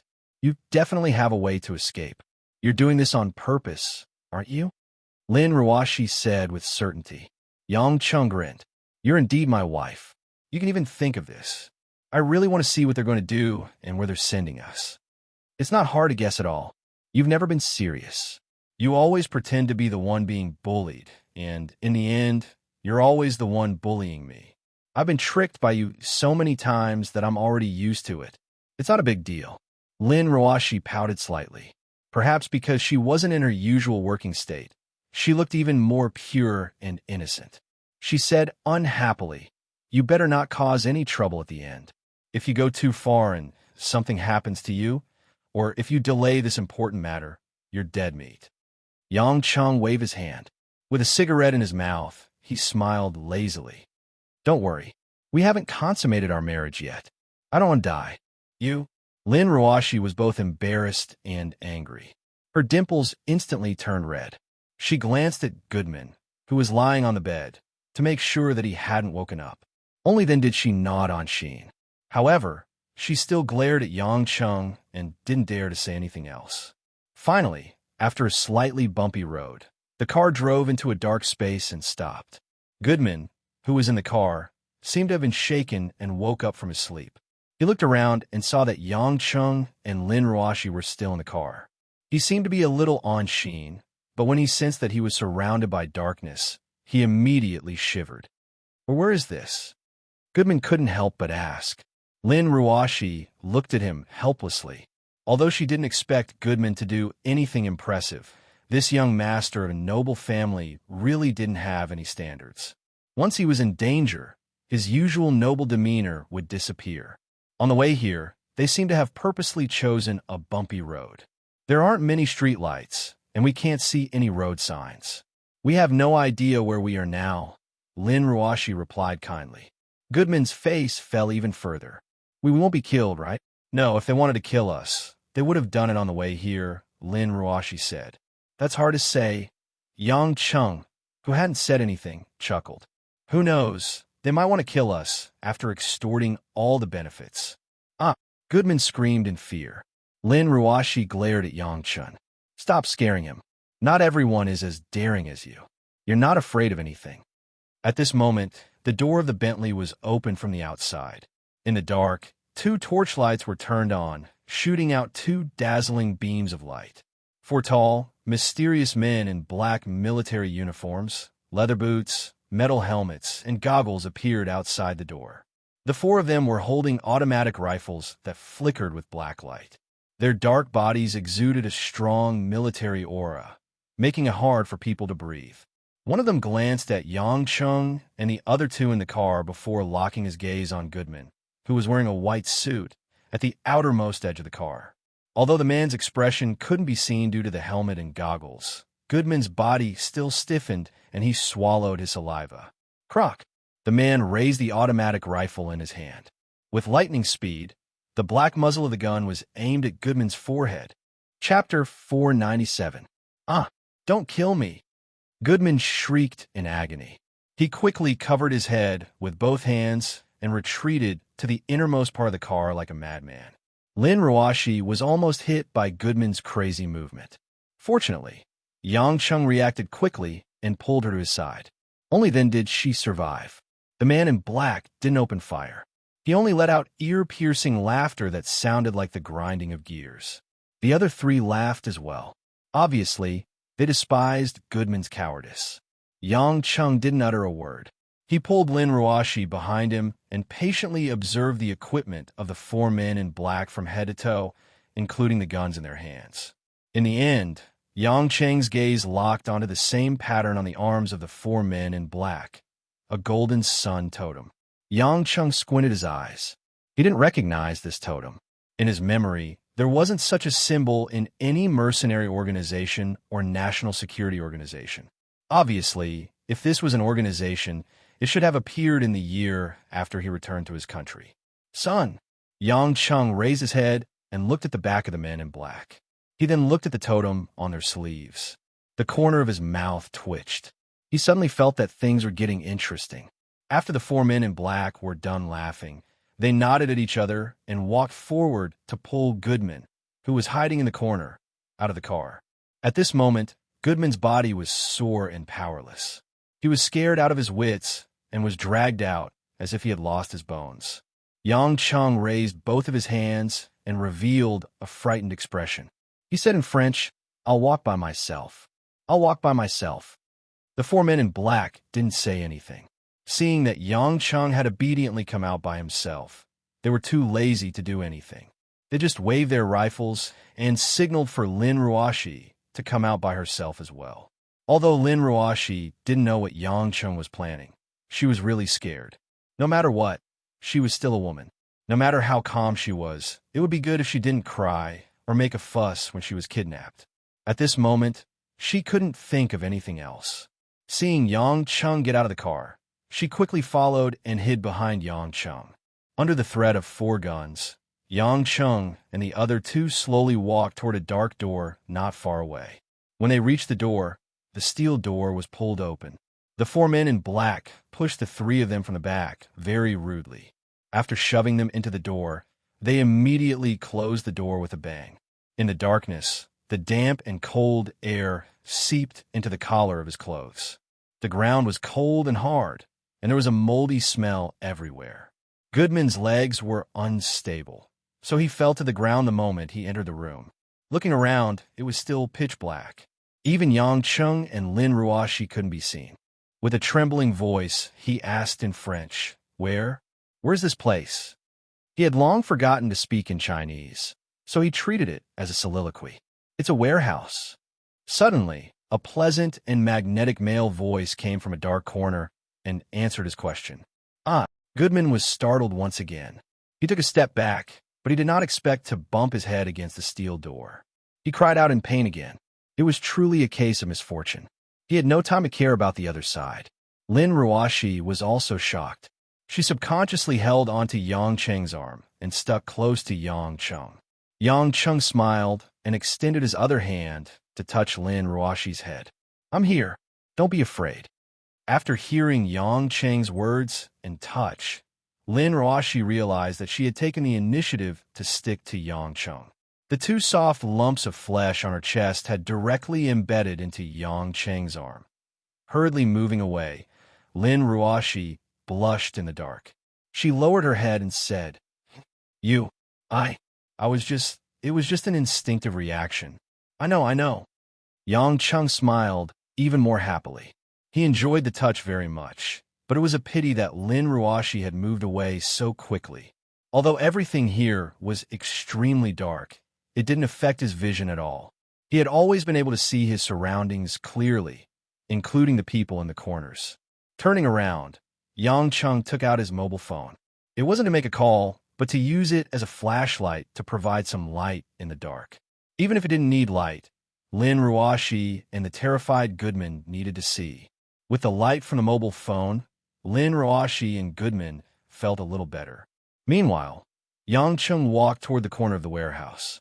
The warehouse was a small room, but it was still more than 100 square meters. When Yang Chung walked to the corner, the light from the mobile phone illuminated the two figures hugging each other. What an honor to meet you two in such a place. It seems like fate has brought us together. Yang Chung greeted them in French with a bright smile. Lin Ruoshi and Goodman had also caught up. Seeing the two people in the corner, Lin Ruoshi slightly frowned while Goodman looked surprised. It was a man and a woman. The man was leaning against the wall in the corner, while the woman was lying in the man's embrace like a docile kitten. They were so intimate that it felt like they weren't in an ice-cold prison, but a warm bed. The man was wearing a checkered suit and yellow trousers. He had a handsome face and a snow-white complexion. His blonde hair was very eye-catching, especially his seductive blue eyes. There was even a mischievous smile hanging on the corner of his mouth. According to the secular view, such a handsome white man could easily kill 99% of the girls. The other silver-haired woman was also beautiful. Not only was her natural light silver hair extremely rare, but she also had a curvaceous body and delicate facial features. Her light golden eyes were like the stars in the sky. She was only wearing a light pink spaghetti-strap dress, revealing a large portion of her fair skin. Even though Yang Chung was used to seeing all kinds of beauties and had Lin Ruoshi standing next to him, this woman's unique beauty still made his eyes light up. Lin Ruoshi could not help but snort when she saw Yang Chung scanning the foreign woman from head to toe. Yang Chung immediately turned around and said in Mandarin, "Baby, of course she's not as beautiful as you. I only took a few more glances because of her special hair color." That was the truth. Although the silver-haired woman was beautiful, she was still a distance away from Lin Ruoshi's otherworldly beauty. However, in the eyes of ordinary people, she was probably half a goddess. You don't have to explain. Just look if you want to. Lin Ruoshi pouted. She felt a little better, but she did not seem to have forgiven Yang Chung. While the two were talking, the young man and woman did not say anything else. Instead, they gazed at each other lovingly. The man would kiss the corner of the woman's lips from time to time, while the woman would touch the man's cheeks from time to time. The lovey-dovey look of the two made them seem like they were living in their own world. Looking at the couple who were hugging each other calmly, Goodman finally recognized them. He blinked and said, Aren't you the siblings of the Cromwell family, Stern and Alice? Stern and Alice finally stopped flirting with each other and turned around to look at Yang Chung and the other two. In the end, their gazes landed on Goodman. I'm sorry, sir. I don't know you. Are you British? Stern's magnetic voice spoke again. Oh, no. It's understandable that you don't know me. I'm the director of the European branch of ULA International. My name is Goodman. I was fortunate enough to meet the two of you during the London Fashion Week 2 years ago. That's why I remembered you two. Goodman quickly tidied up his clothes and introduced them in a reserved manner. This is the CEO of ULA International, Madame Lin Ruashi. This is Director Yang, who accompanied us to Paris this time. I didn't expect the two of you to be kidnapped as well. I'm really sorry. Yang Chung admired Goodman a little. This guy was really dedicated to his work. Even after being kidnapped, he was still trying to build a relationship. The Cromwell family. Lin Ruashi seemed to have recalled something. She asked, Goodman, are you saying that the two of them are the descendants of the Cromwell family from the Lord Protector's residence? Yes. The Lord Protector's residence. Goodman quickly introduced them excitedly. This is Mr. Stern, the current first-in-line successor to the Cromwell family. Miss Alice is his twin sister from the same mother. During the Commonwealth of England in the history of England, Oliver Cromwell, the iron-fisted Lord Protector, abolished the royal power and controlled the army. He could be said to be a formidable figure of his generation. However, due to the fact that his successor couldn't convince the people, it led to the restoration of the dynasty by Charles II. Cromwell's remains were also excavated by the royal family and were subjected to all kinds of post-mortem torture. However, the Cromwell family was, after all, a large family that used to have boundless glory. They were wealthy, had a wide network, and had countless loyal men. After several generations of low-profile operations, the surviving bloodline had always played various important roles in the land of England. Although the Cromwell family was no longer the Lord Protector's residence, they still retained the noble title of a hereditary duke. Although they weren't famous, they were recognized as one of the most influential aristocratic families in England in the upper class. Therefore, even though Lin Ruashi hadn't spent much time in Europe, she still had a certain understanding of the Cromwell family. At this time, Alice also opened her mouth. With a crisp and gentle voice, she said with a smile, So, it's the CEO of ULA International. What a beautiful young sister. I'm so envious. Such a beauty is rare in this world. Isn't that right, dear brother? In my eyes, Alice, you're the most beautiful, Stern said naturally and planted a kiss on Alice's hair. Lin Ruashi couldn't help but feel a chill down her spine. She glanced at Goodman and asked, You're saying they're siblings from the same mother? Goodman smiled bitterly and explained, Yes. Although they're siblings, they're a publicly known intimate couple in the upper class and receive the blessings of many people. No one in the Cromwell family objected to it. So it's always been like this. It's no secret. Isn't it just nonsense? I've seen this a lot. It's nothing. It's great to have such a beautiful sibling couple. Yang Chung laughed nonchalantly. You know so much. Lin Ruashi glanced at Yang Chung. She was about to faint. What's going on? I was kidnapped as soon as I arrived in Paris and locked in a warehouse somewhere. I even ran into a mysterious, noble sibling couple.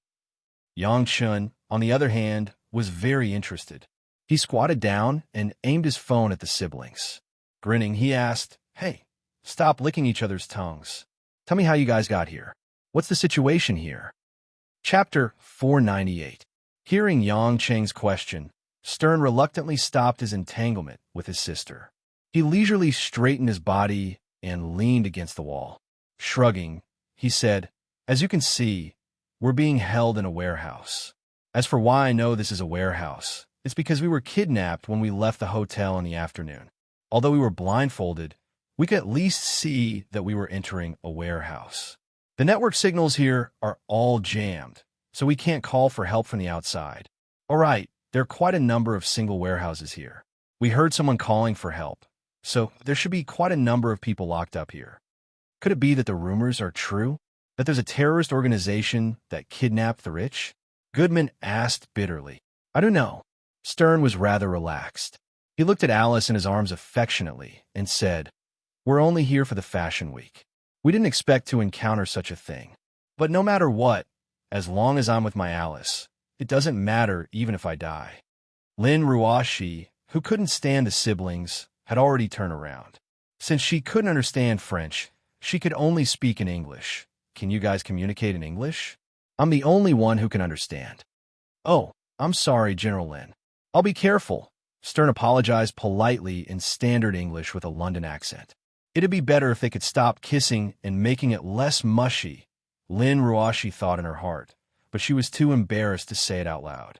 Yang Chan scanned his surroundings. He could sense that he was in a rather large warehouse, and he wasn't the only one who was being held captive. However, he was curious as to why these people would kidnap a bunch of rich and nobles without doing anything. What was their intention? Alice crawled out of Stern's embrace and flirted with her silver hair. She said coquettishly, I really want to take a shower. The floor here is too dirty. How do you guys think we should contact the guards outside? Goodman's face twitched as he laughed dryly. Miss Alice, now isn't the time to talk about how to take a shower. We're still being kidnapped. Why not? Just because you're kidnapped doesn't mean you can't take a shower. Alice blinked her big, watery eyes innocently. Then, she stood up and walked towards the warehouse door with the help of her phone's light. The dumbfounded Goodman hurriedly shouted, Miss Alice, it's too dangerous. It's okay. I'm so cute and charming. How could they bear to kill me? Alice did not listen at all. She giggled and walked to the warehouse door. She knocked on the door a few times and shouted in English, Someone come quickly, I want to take a shower. Lin Ruashi, who was standing behind Yang Chung, opened her mouth slightly. She even suspected that the strange siblings might have escaped from a mental asylum. She couldn't help but ask Yang Chung, Don't you think they're weird? Who would want to take a bath at this time? Yang Chung stroked the sparse stubble on his chin. He did not have the time to shave due to the flight. He said, What's wrong with that? Just don't treat them as normal people. Lin Ruashi felt a headache coming. She regretted saying that to Yang Chung.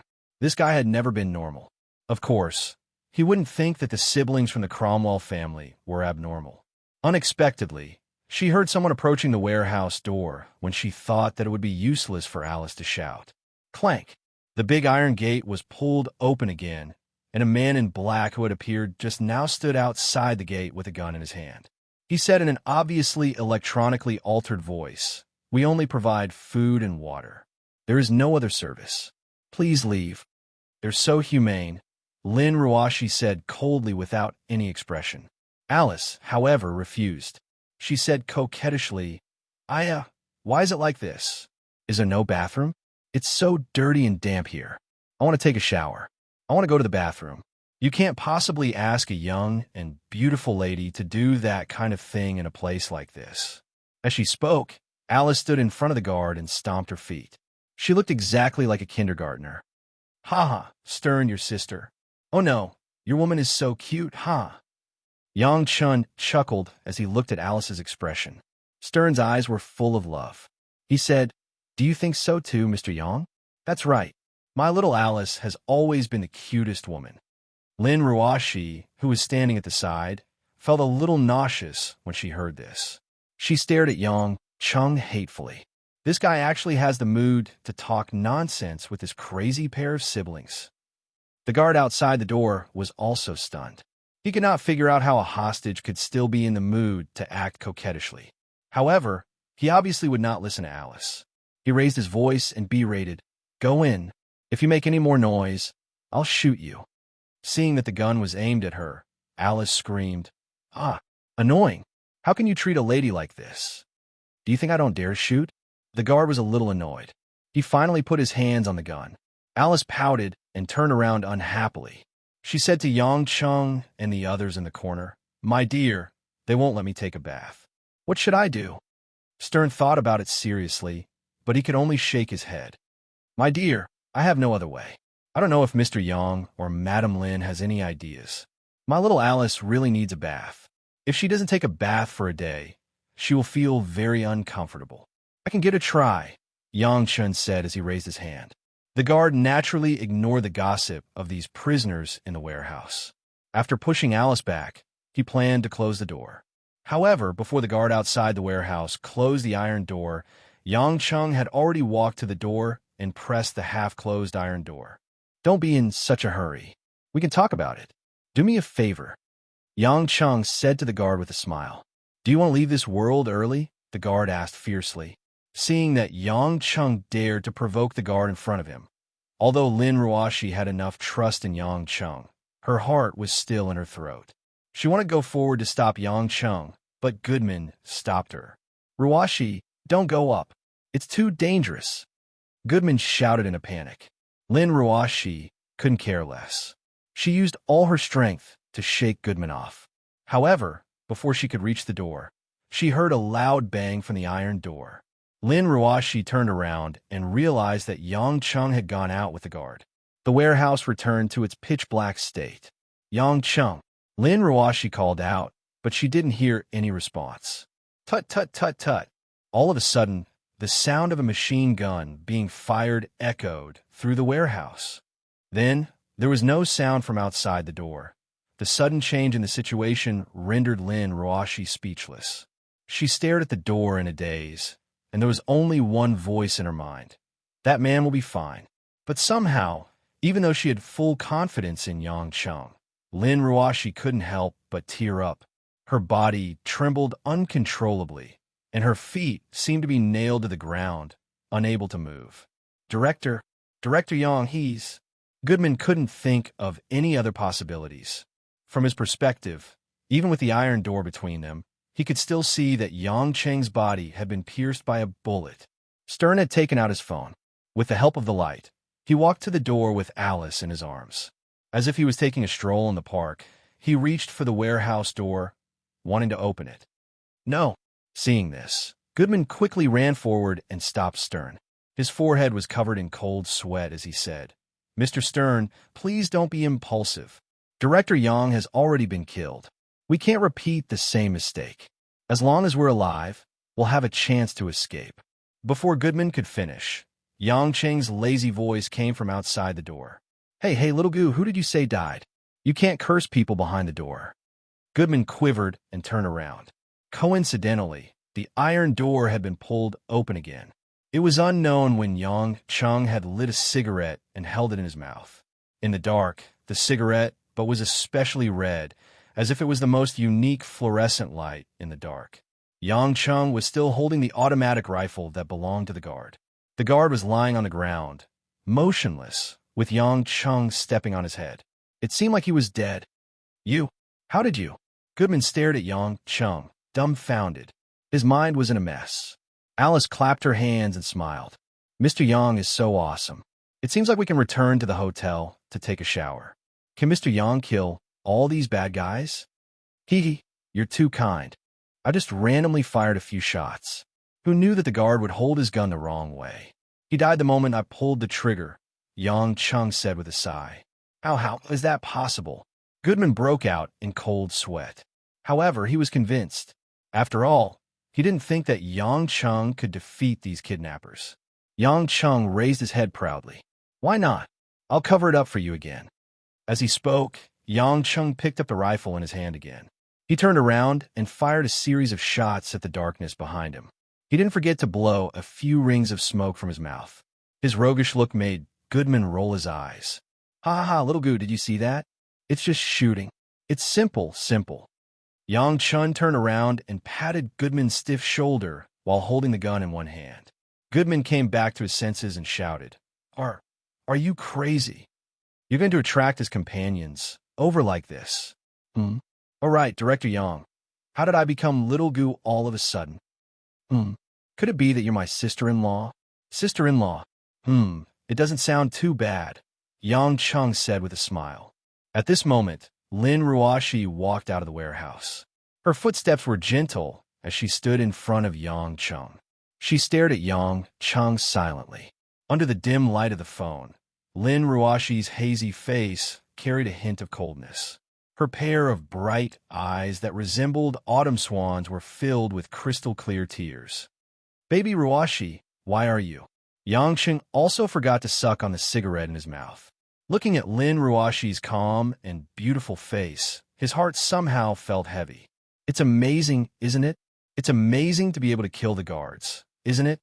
Lin Ruashi's tone was as flat as the cold wind on the ice field.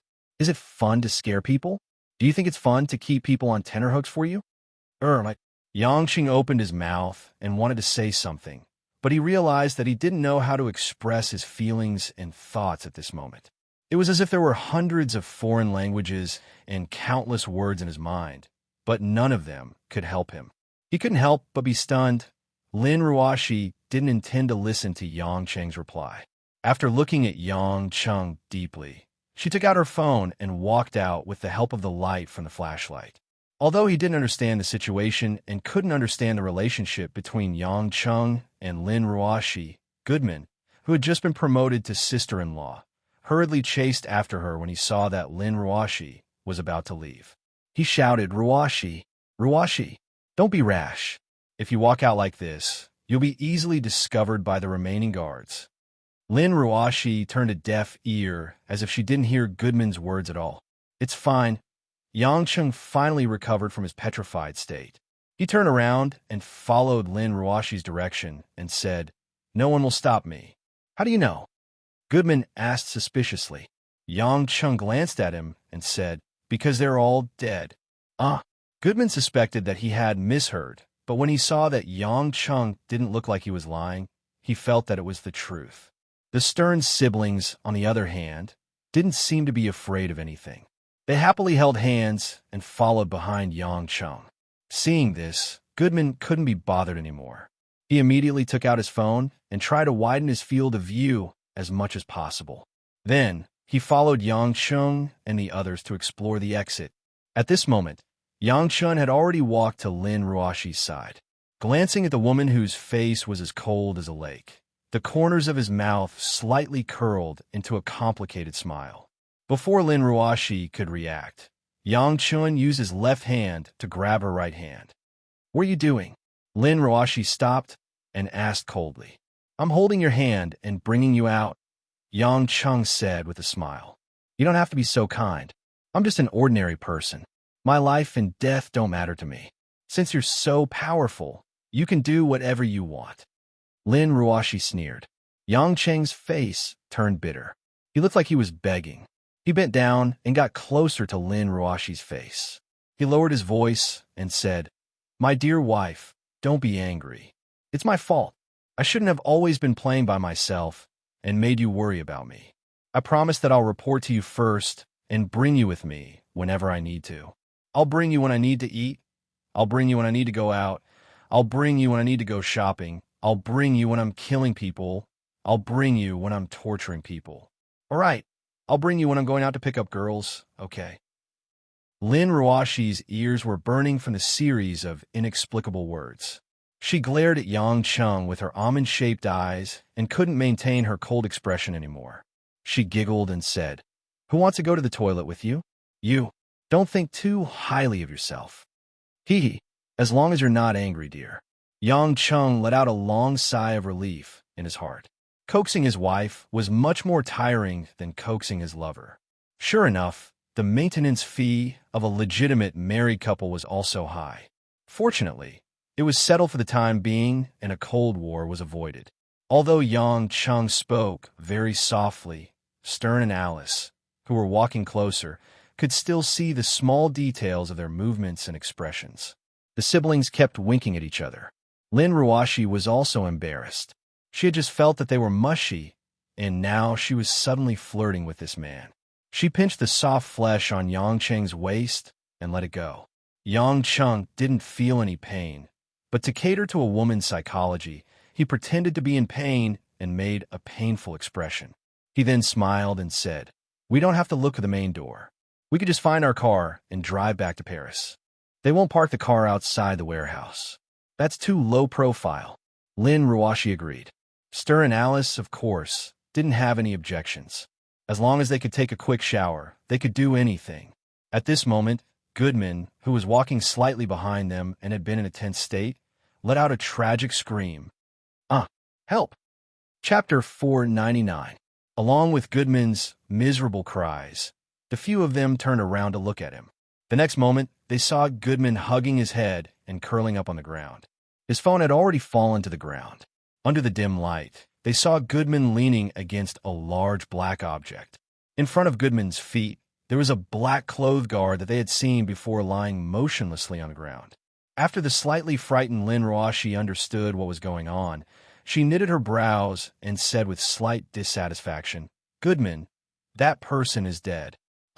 Goodman slowly raised his head and took a careful look. He gulped and suddenly realized that the guard that scared him half to death was dead. "What's going on?" Goodman blinked his eyes. He was sure that this guard wasn't the same person who had died under Yang Cheng's feet. However, he couldn't understand why he was dead as well.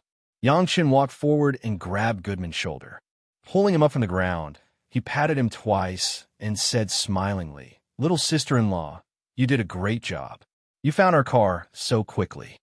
"Wow, that's great. We can go back to the hotel immediately." Alice's face was full of happiness. She held Stern's arm and excitedly ran to the Bentley. She opened the door impolitely and took the lead to get in with Stern. Only then did Goodman realize that the black object he was leaning against was the Bentley that everyone was looking for. Before he could figure out what was going on, Goodman was pushed into the car by Yang Cheng and sat beside Stern and Alice. After realizing what was going on, Goodman immediately shouted, "Director Yang, I'm not sister-in-law. I'm not. I know. I won't call you sister-in-law anymore." "Sister-in-law." Yang Cheng chuckled and closed the door. Lin Ruashi, who was about to get into the car, was blocked outside the door. She looked at Yang Cheng in confusion. "What do you mean? Honey, don't sit here. Sit next to me. I'll drive, and you can sit in the front passenger seat." Yang Cheng blinked. "My sister-in-law is too annoying. You don't want to suffer all the way, do you?" Without waiting for Lin Ruashi to say anything, Yang Cheng opened the front passenger door and pulled Lin Ruashi in. Yang Cheng quickly got into the car, started the car, and turned on the headlights. This time, the whole warehouse was almost fully illuminated. The entire warehouse was about the size of 10 basketball courts. On both sides, there were dozens of neatly arranged steel warehouse doors. Some of them were filled with junk, while others were tightly locked. The warehouse looked a little old and had not been repaired for many years. There were many holes in the ceiling. It was just that there was no starlight or moonlight tonight, so it was pitch black. "What is that?" Goodman, who was sitting in the car, saw the corpses of 3 to 4 guards in black lying not far from the car. "Dead kidnappers." "Mr. Gu, are you afraid again?" Alice chuckled. Goodman quickly maintained his composure. He coughed twice and said, No, Miss Alice, you misunderstood. I'm just a little surprised. Why are these people dead all of a sudden? Did someone come to save us?" A strange expression appeared on Stern's handsome face. "Mr. Goodman, didn't Mr. Yang say that these people are all dead? Didn't you hear it?" Goodman thought about it carefully. Yang Cheng did mention that these people were all dead, but how did he know? Suddenly shocked, Goodman exclaimed, "Could it be Director Yang who killed them? Who else could it be other than him? We don't have guns, except for the one in Director Yang's hand." Stern turned on the lights in the car and took out a half-empty bottle of red wine. He was already pouring wine for Alice. The siblings began to enjoy themselves leisurely. Goodman looked at them blankly. His mind was filled with Yang Cheng's cheeky smile just now. He couldn't help but be stunned. Lin Ruashi, who was sitting in front, naturally saw the corpses on the ground. However, it wasn't her first time seeing dead people since she got to know Yang Cheng. She wasn't too shocked. Instead, she pondered for a while and asked hesitantly, "When you fired randomly into the darkness just now, were you aiming at them?" Yang Cheng was fastening his seatbelt. When he heard Lin Ruashi's question, he smiled and said, "It doesn't matter whether I aimed at them or not, as long as they're dead." "Where are we going now?" Lin Ruashi asked again. "Back to Paris, of course. Do you know where we are now? And how are we going back?" Lin Ruashi asked suspiciously. Yang Cheng nodded as if it was a matter of course. We should be near Romilly-sur-Seine in the southeast of Paris. It's about 2 hours away from downtown Paris. We can still make it if we rush to Paris for a sumptuous dinner. After that, Yang Chung put the car into gear and stepped on the accelerator. The car roared and dashed towards the metal gate of the warehouse. Are you crazy? What are you doing? No matter how calm Lin Ruoshi was, she couldn't take it anymore. Yang Chung actually wanted to crash the metal gate in the distance. Don't worry. Sit tight. Yang Chung laughed. Suddenly, he extended his left hand that was holding the rifle out of the window and fired a clip at the edge of the metal gate. Sparks flew everywhere. Something that looked like a circuit box by the metal gate instantly exploded. Then, like a chain reaction, there was a violent explosion near the metal gate. Boom! With a loud bang, flames sprayed out, and the iron door was blown into pieces. Just when the sea of fire was wreaking havoc, the Bentley passed through the hole in the gate like a black lightning. Due to the speed of the car, the strong airflow around it prevented the fire from reaching the car. The people in the car only felt a little stuffy for a moment before everything returned to normal. Lin Ruoshi felt like she was in a Hollywood action movie. She had become the female lead beside the male lead. Her life was hanging by a thread, but in the end, she survived a series of thrilling explosions. The feeling of narrowly escaping death made Lin Ruoshi's body slightly stiffen. She couldn't say a word. Lunatic! Lunatic! Goodman, who was sitting in the back of the car, almost dropped his jaw. He couldn't find any other words to express his opinion of Yang Chung. On the other hand, Stern and his sister were cheering excitedly. Obviously, they felt that everything was very cool. After the Bentley rushed out of the warehouse, it came to a flat ground. Yang Chung immediately stepped on the brake and stopped the car. Lin Ruoshi looked out of the window. Just as Yang Chung had said, there was a wide river not far from the warehouse. If she wasn't mistaken, it was the famous Seine in France. Passing through the forest, she could see the lights of the city. As for whether it was Romilly-sur-Mer, as Yang Chung had said, Lin Ruoshi couldn't tell. Just when Lin Ruoshi was puzzled as to why Yang Chung would stop the car, she saw that Yang Chung was about to open the door and get out. Yang Chung, what are you doing? Lin Ruoshi was anxious. She didn't know what this man was going to do. Was he waiting to be discovered if he didn't hurry back to Paris? Yang Chung patted the back of his head and leaned back into the car. He smiled at Lin Ruoshi and said, I'm sorry, I almost forgot again. I have to report first. Baby Ruoshi, don't worry. Aren't there other poor guys who were kidnapped in this warehouse? I'll be a good guy until the end and let them all go home. Lin Ruoshi widened her eyes. She would rather not have heard such a report from Yang Chung. After Yang Chung finished speaking, he got out of the car again and walked to the back of the car. He stood there with the rifle in one hand and took out his phone with the other hand to make a call. What? What is he doing? Goodman was dumbfounded. He thought that he would be able to leave this broken place soon, but the car stopped the moment he got out of the warehouse.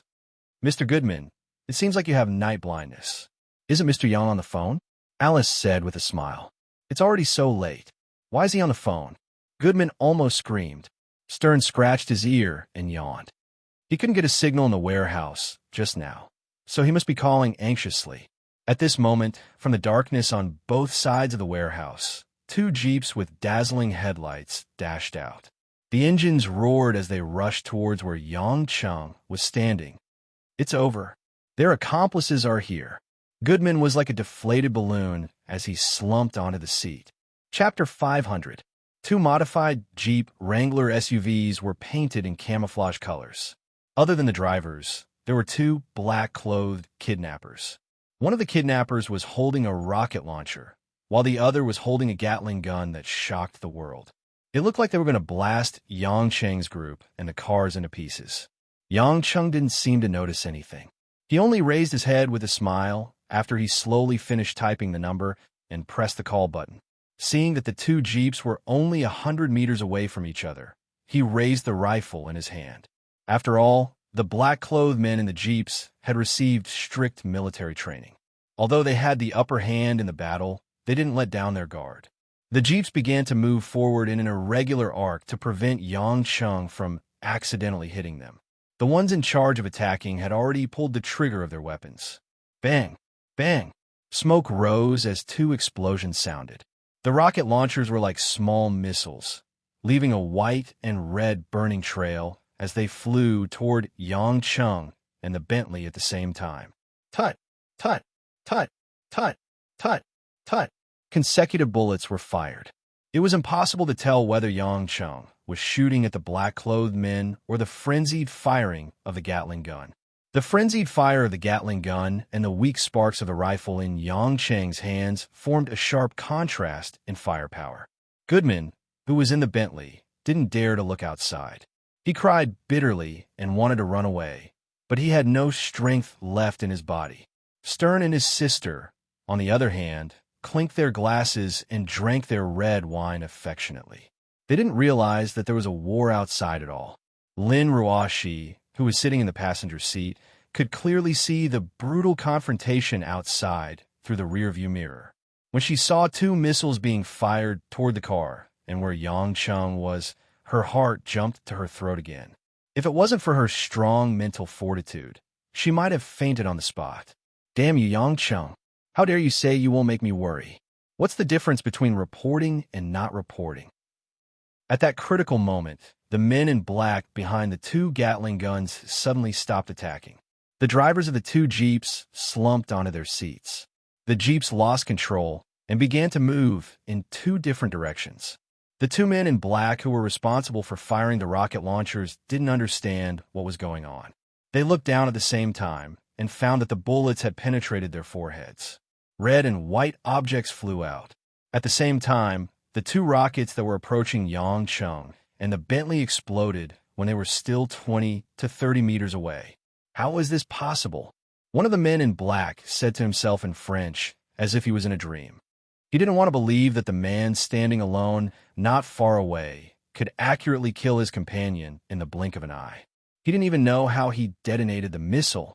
The moment the rocket launcher exploded in midair, two shuttles of bullets passed through the flames of the explosion and hit the fuel tank of the unmanned jeep. Boom, boom. There wasn't much time for the remaining two to think. The jeep exploded in the fuel tank and burned into two fireballs. Even the rolling tires were blown into the sky. The two men in black screamed in pain. They jumped out of the car with their bodies covered in flames. However, the flames caused by the gasoline were not something they could withstand.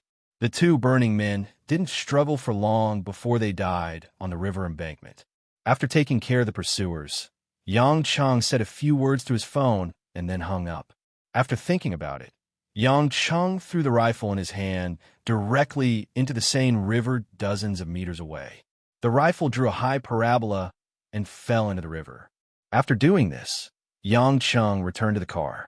He took out a cigarette from his jacket pocket and smoked one. He then turned on the car lighter and lit it for himself. After taking a deep breath, Yang Chung happily licked his lips, started the car, and continued their journey. Goodman hugged his head and sat in the carriage for a good while. Realizing that he was fine, he raised his head in bewilderment and looked at the situation outside. Then, he looked at the siblings sitting opposite him and asked, What's going on? Alice caressed her brother's cheek and said with a smile, Mr. Goodman, your posture just now was really like a penguin. It was very cute. Those people were killed by Mr. Yang long ago. Didn't you notice it until now? Goodman opened his mouth wide in disbelief. Being stared at by the unscrupulous siblings made him finally realize how embarrassed he was just now. He couldn't help but blush. He pretended to be calm and said, I was really lucky. But it's good that everyone is fine. Yang Chung, who had been driving for a while, realized that the atmosphere wasn't right. He turned his head and saw Lin Ruoshi sitting in the passenger seat, staring at him coldly with a pale face. In the dark, Lin Ruoshi's expression made Yang Cheng's scalp tingle. My dear wife, what's with that expression? Did I do something wrong again? Yang Chung frowned. He had just made a report. Did something go wrong again? Lin Ruoshi didn't answer. She turned her head to look outside the window and did what she was best at, staying silent. Depressed, Yang Chung held the cigarette, but in his left hand, and leaned against the window. He held the steering wheel with his right hand and glanced at Lin Ruoshi from time to time. The more he thought about it, the more he got a headache. They came all the way to Paris, but they still didn't talk to him like they were at home. It was fine at home. At least there was Mother Wang and Jinxiu, so it wouldn't be too boring. But there were only the two of them here. What was the point of staring at each other? Wasn't this just suffocating him to death? After a long while, Yang Chun let out a long sigh. He laughed at himself, but it was a dry laugh. He glanced at Lin Ruoshi from the corner of his eyes, but Lin Ruoshi didn't seem to care about him at all. He started to talk to himself. Actually, I know that you must be blaming me for doing something like that again. Although you might not like it, Ruoshi, although you think that I'm very unreliable and dangerous, I actually know what I'm doing. How could I bear to let anything happen to you? I'm such a pervert. How could I bear to, right? Lin Ruoshi didn't seem to hear anything. She looked at the dark and hazy night view outside the window. The car was still shuttling through the forest. Other than the black forest, nothing could be seen. Without a choice, Yang Cheng could only continue talking and said, "When I came here in the afternoon, I looked at their equipment. Their rifle is the G36 produced by the German company HK. This automatic rifle is currently the most advanced in the world, and their clothes should be specially made, not official combat clothes. In other words, this group of people must be from an extremely high-end private terrorist organization. This kind of organization, unless they don't make a move, once they do, they're determined to die. I'm very curious about their final goal. Oh, right, when we rushed out of the warehouse, it's not that I didn't open the door properly. It's just that I saw an explosive device installed on the door. If you don't know the password, no matter how you touch the door, it will be detonated. The best way was to first use a bullet to detonate the door, then use the high speed of the car to drive the airflow to avoid the flames. So, I might have scared you. This group of people are also veterans with rich combat experience.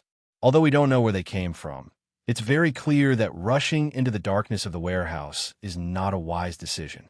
So, they've been guarding outside. After all, as long as we don't come out, we can't do anything in the warehouse. But they probably didn't expect us to rush out like this, so they drove the car to chase us. Originally, since we have already come out, we can't just leave this group of people who were also captured. You also heard from Stern that when they were kidnapped in the afternoon, they heard other people being locked up. I guess they're also aristocrats and rich people who are also participating in the Paris Fashion Week. At this point, Yang Cheng finally saw Lin Ruoshi turn her face. Although she still didn't have any expression, at least she was looking at him. Yang Cheng grinned. I just got out of the car and I made a phone call. Guess where the call came from? Lin Ruoshi shook her head slightly. Although she was still very angry, she was very curious about what Yang Cheng had done. The police call in France. As Yang Cheng spoke, he took a drag of his cigarette and blew out a white puff of smoke. He then said, "There's so many people, we can't possibly bring all of them back. I told the police that I saw the criminals locking people in a warehouse by the river and asked them to come and save them. Although I didn't tell them their names and addresses, they must have heard the gunshots and explosions just now, so they will definitely come. Anyway, I killed all the people, so these people who were captured are no longer in danger. Just wait patiently." Hearing this, a trace of nervousness flashed in Lin Ruoshi's eyes. Finally, she couldn't help but say, "Won't you be discovered by the police if you do this? Won't they investigate the phone number?" Yang Cheng was relieved. He finally opened his mouth and said with a smile, "Don't worry, I used a satellite network phone, not a cell phone number. The police won't be able to trace it in a short period of time. By the time they find it, I'll probably be back in China. Besides, I didn't do anything bad. I'm just saving people." Lin Ruoshi nodded. Suddenly, she realized that she had actually spoken to Yang Cheng. Her pretty face turned red. She wanted to give him a Cold War to express her dissatisfaction, but she quickly added, "Don't think that after explaining so much to me, everything will be fine. You always do things that scare people. You don't care about the feelings of the people around you at all." Yang Cheng said helplessly, "If you ask me, I'll definitely tell you. But it's too late. They have already fired at us. I can't possibly explain to you first before taking action." Lin Ruoshi thought about it and felt that it made sense. In the end, she could only pout and snort coldly to cover up her embarrassment. Yang Cheng suddenly found that his wife's embarrassed expression was strange. He couldn't help but touch Lin Ruashi's face and cheeks when she wasn't paying attention.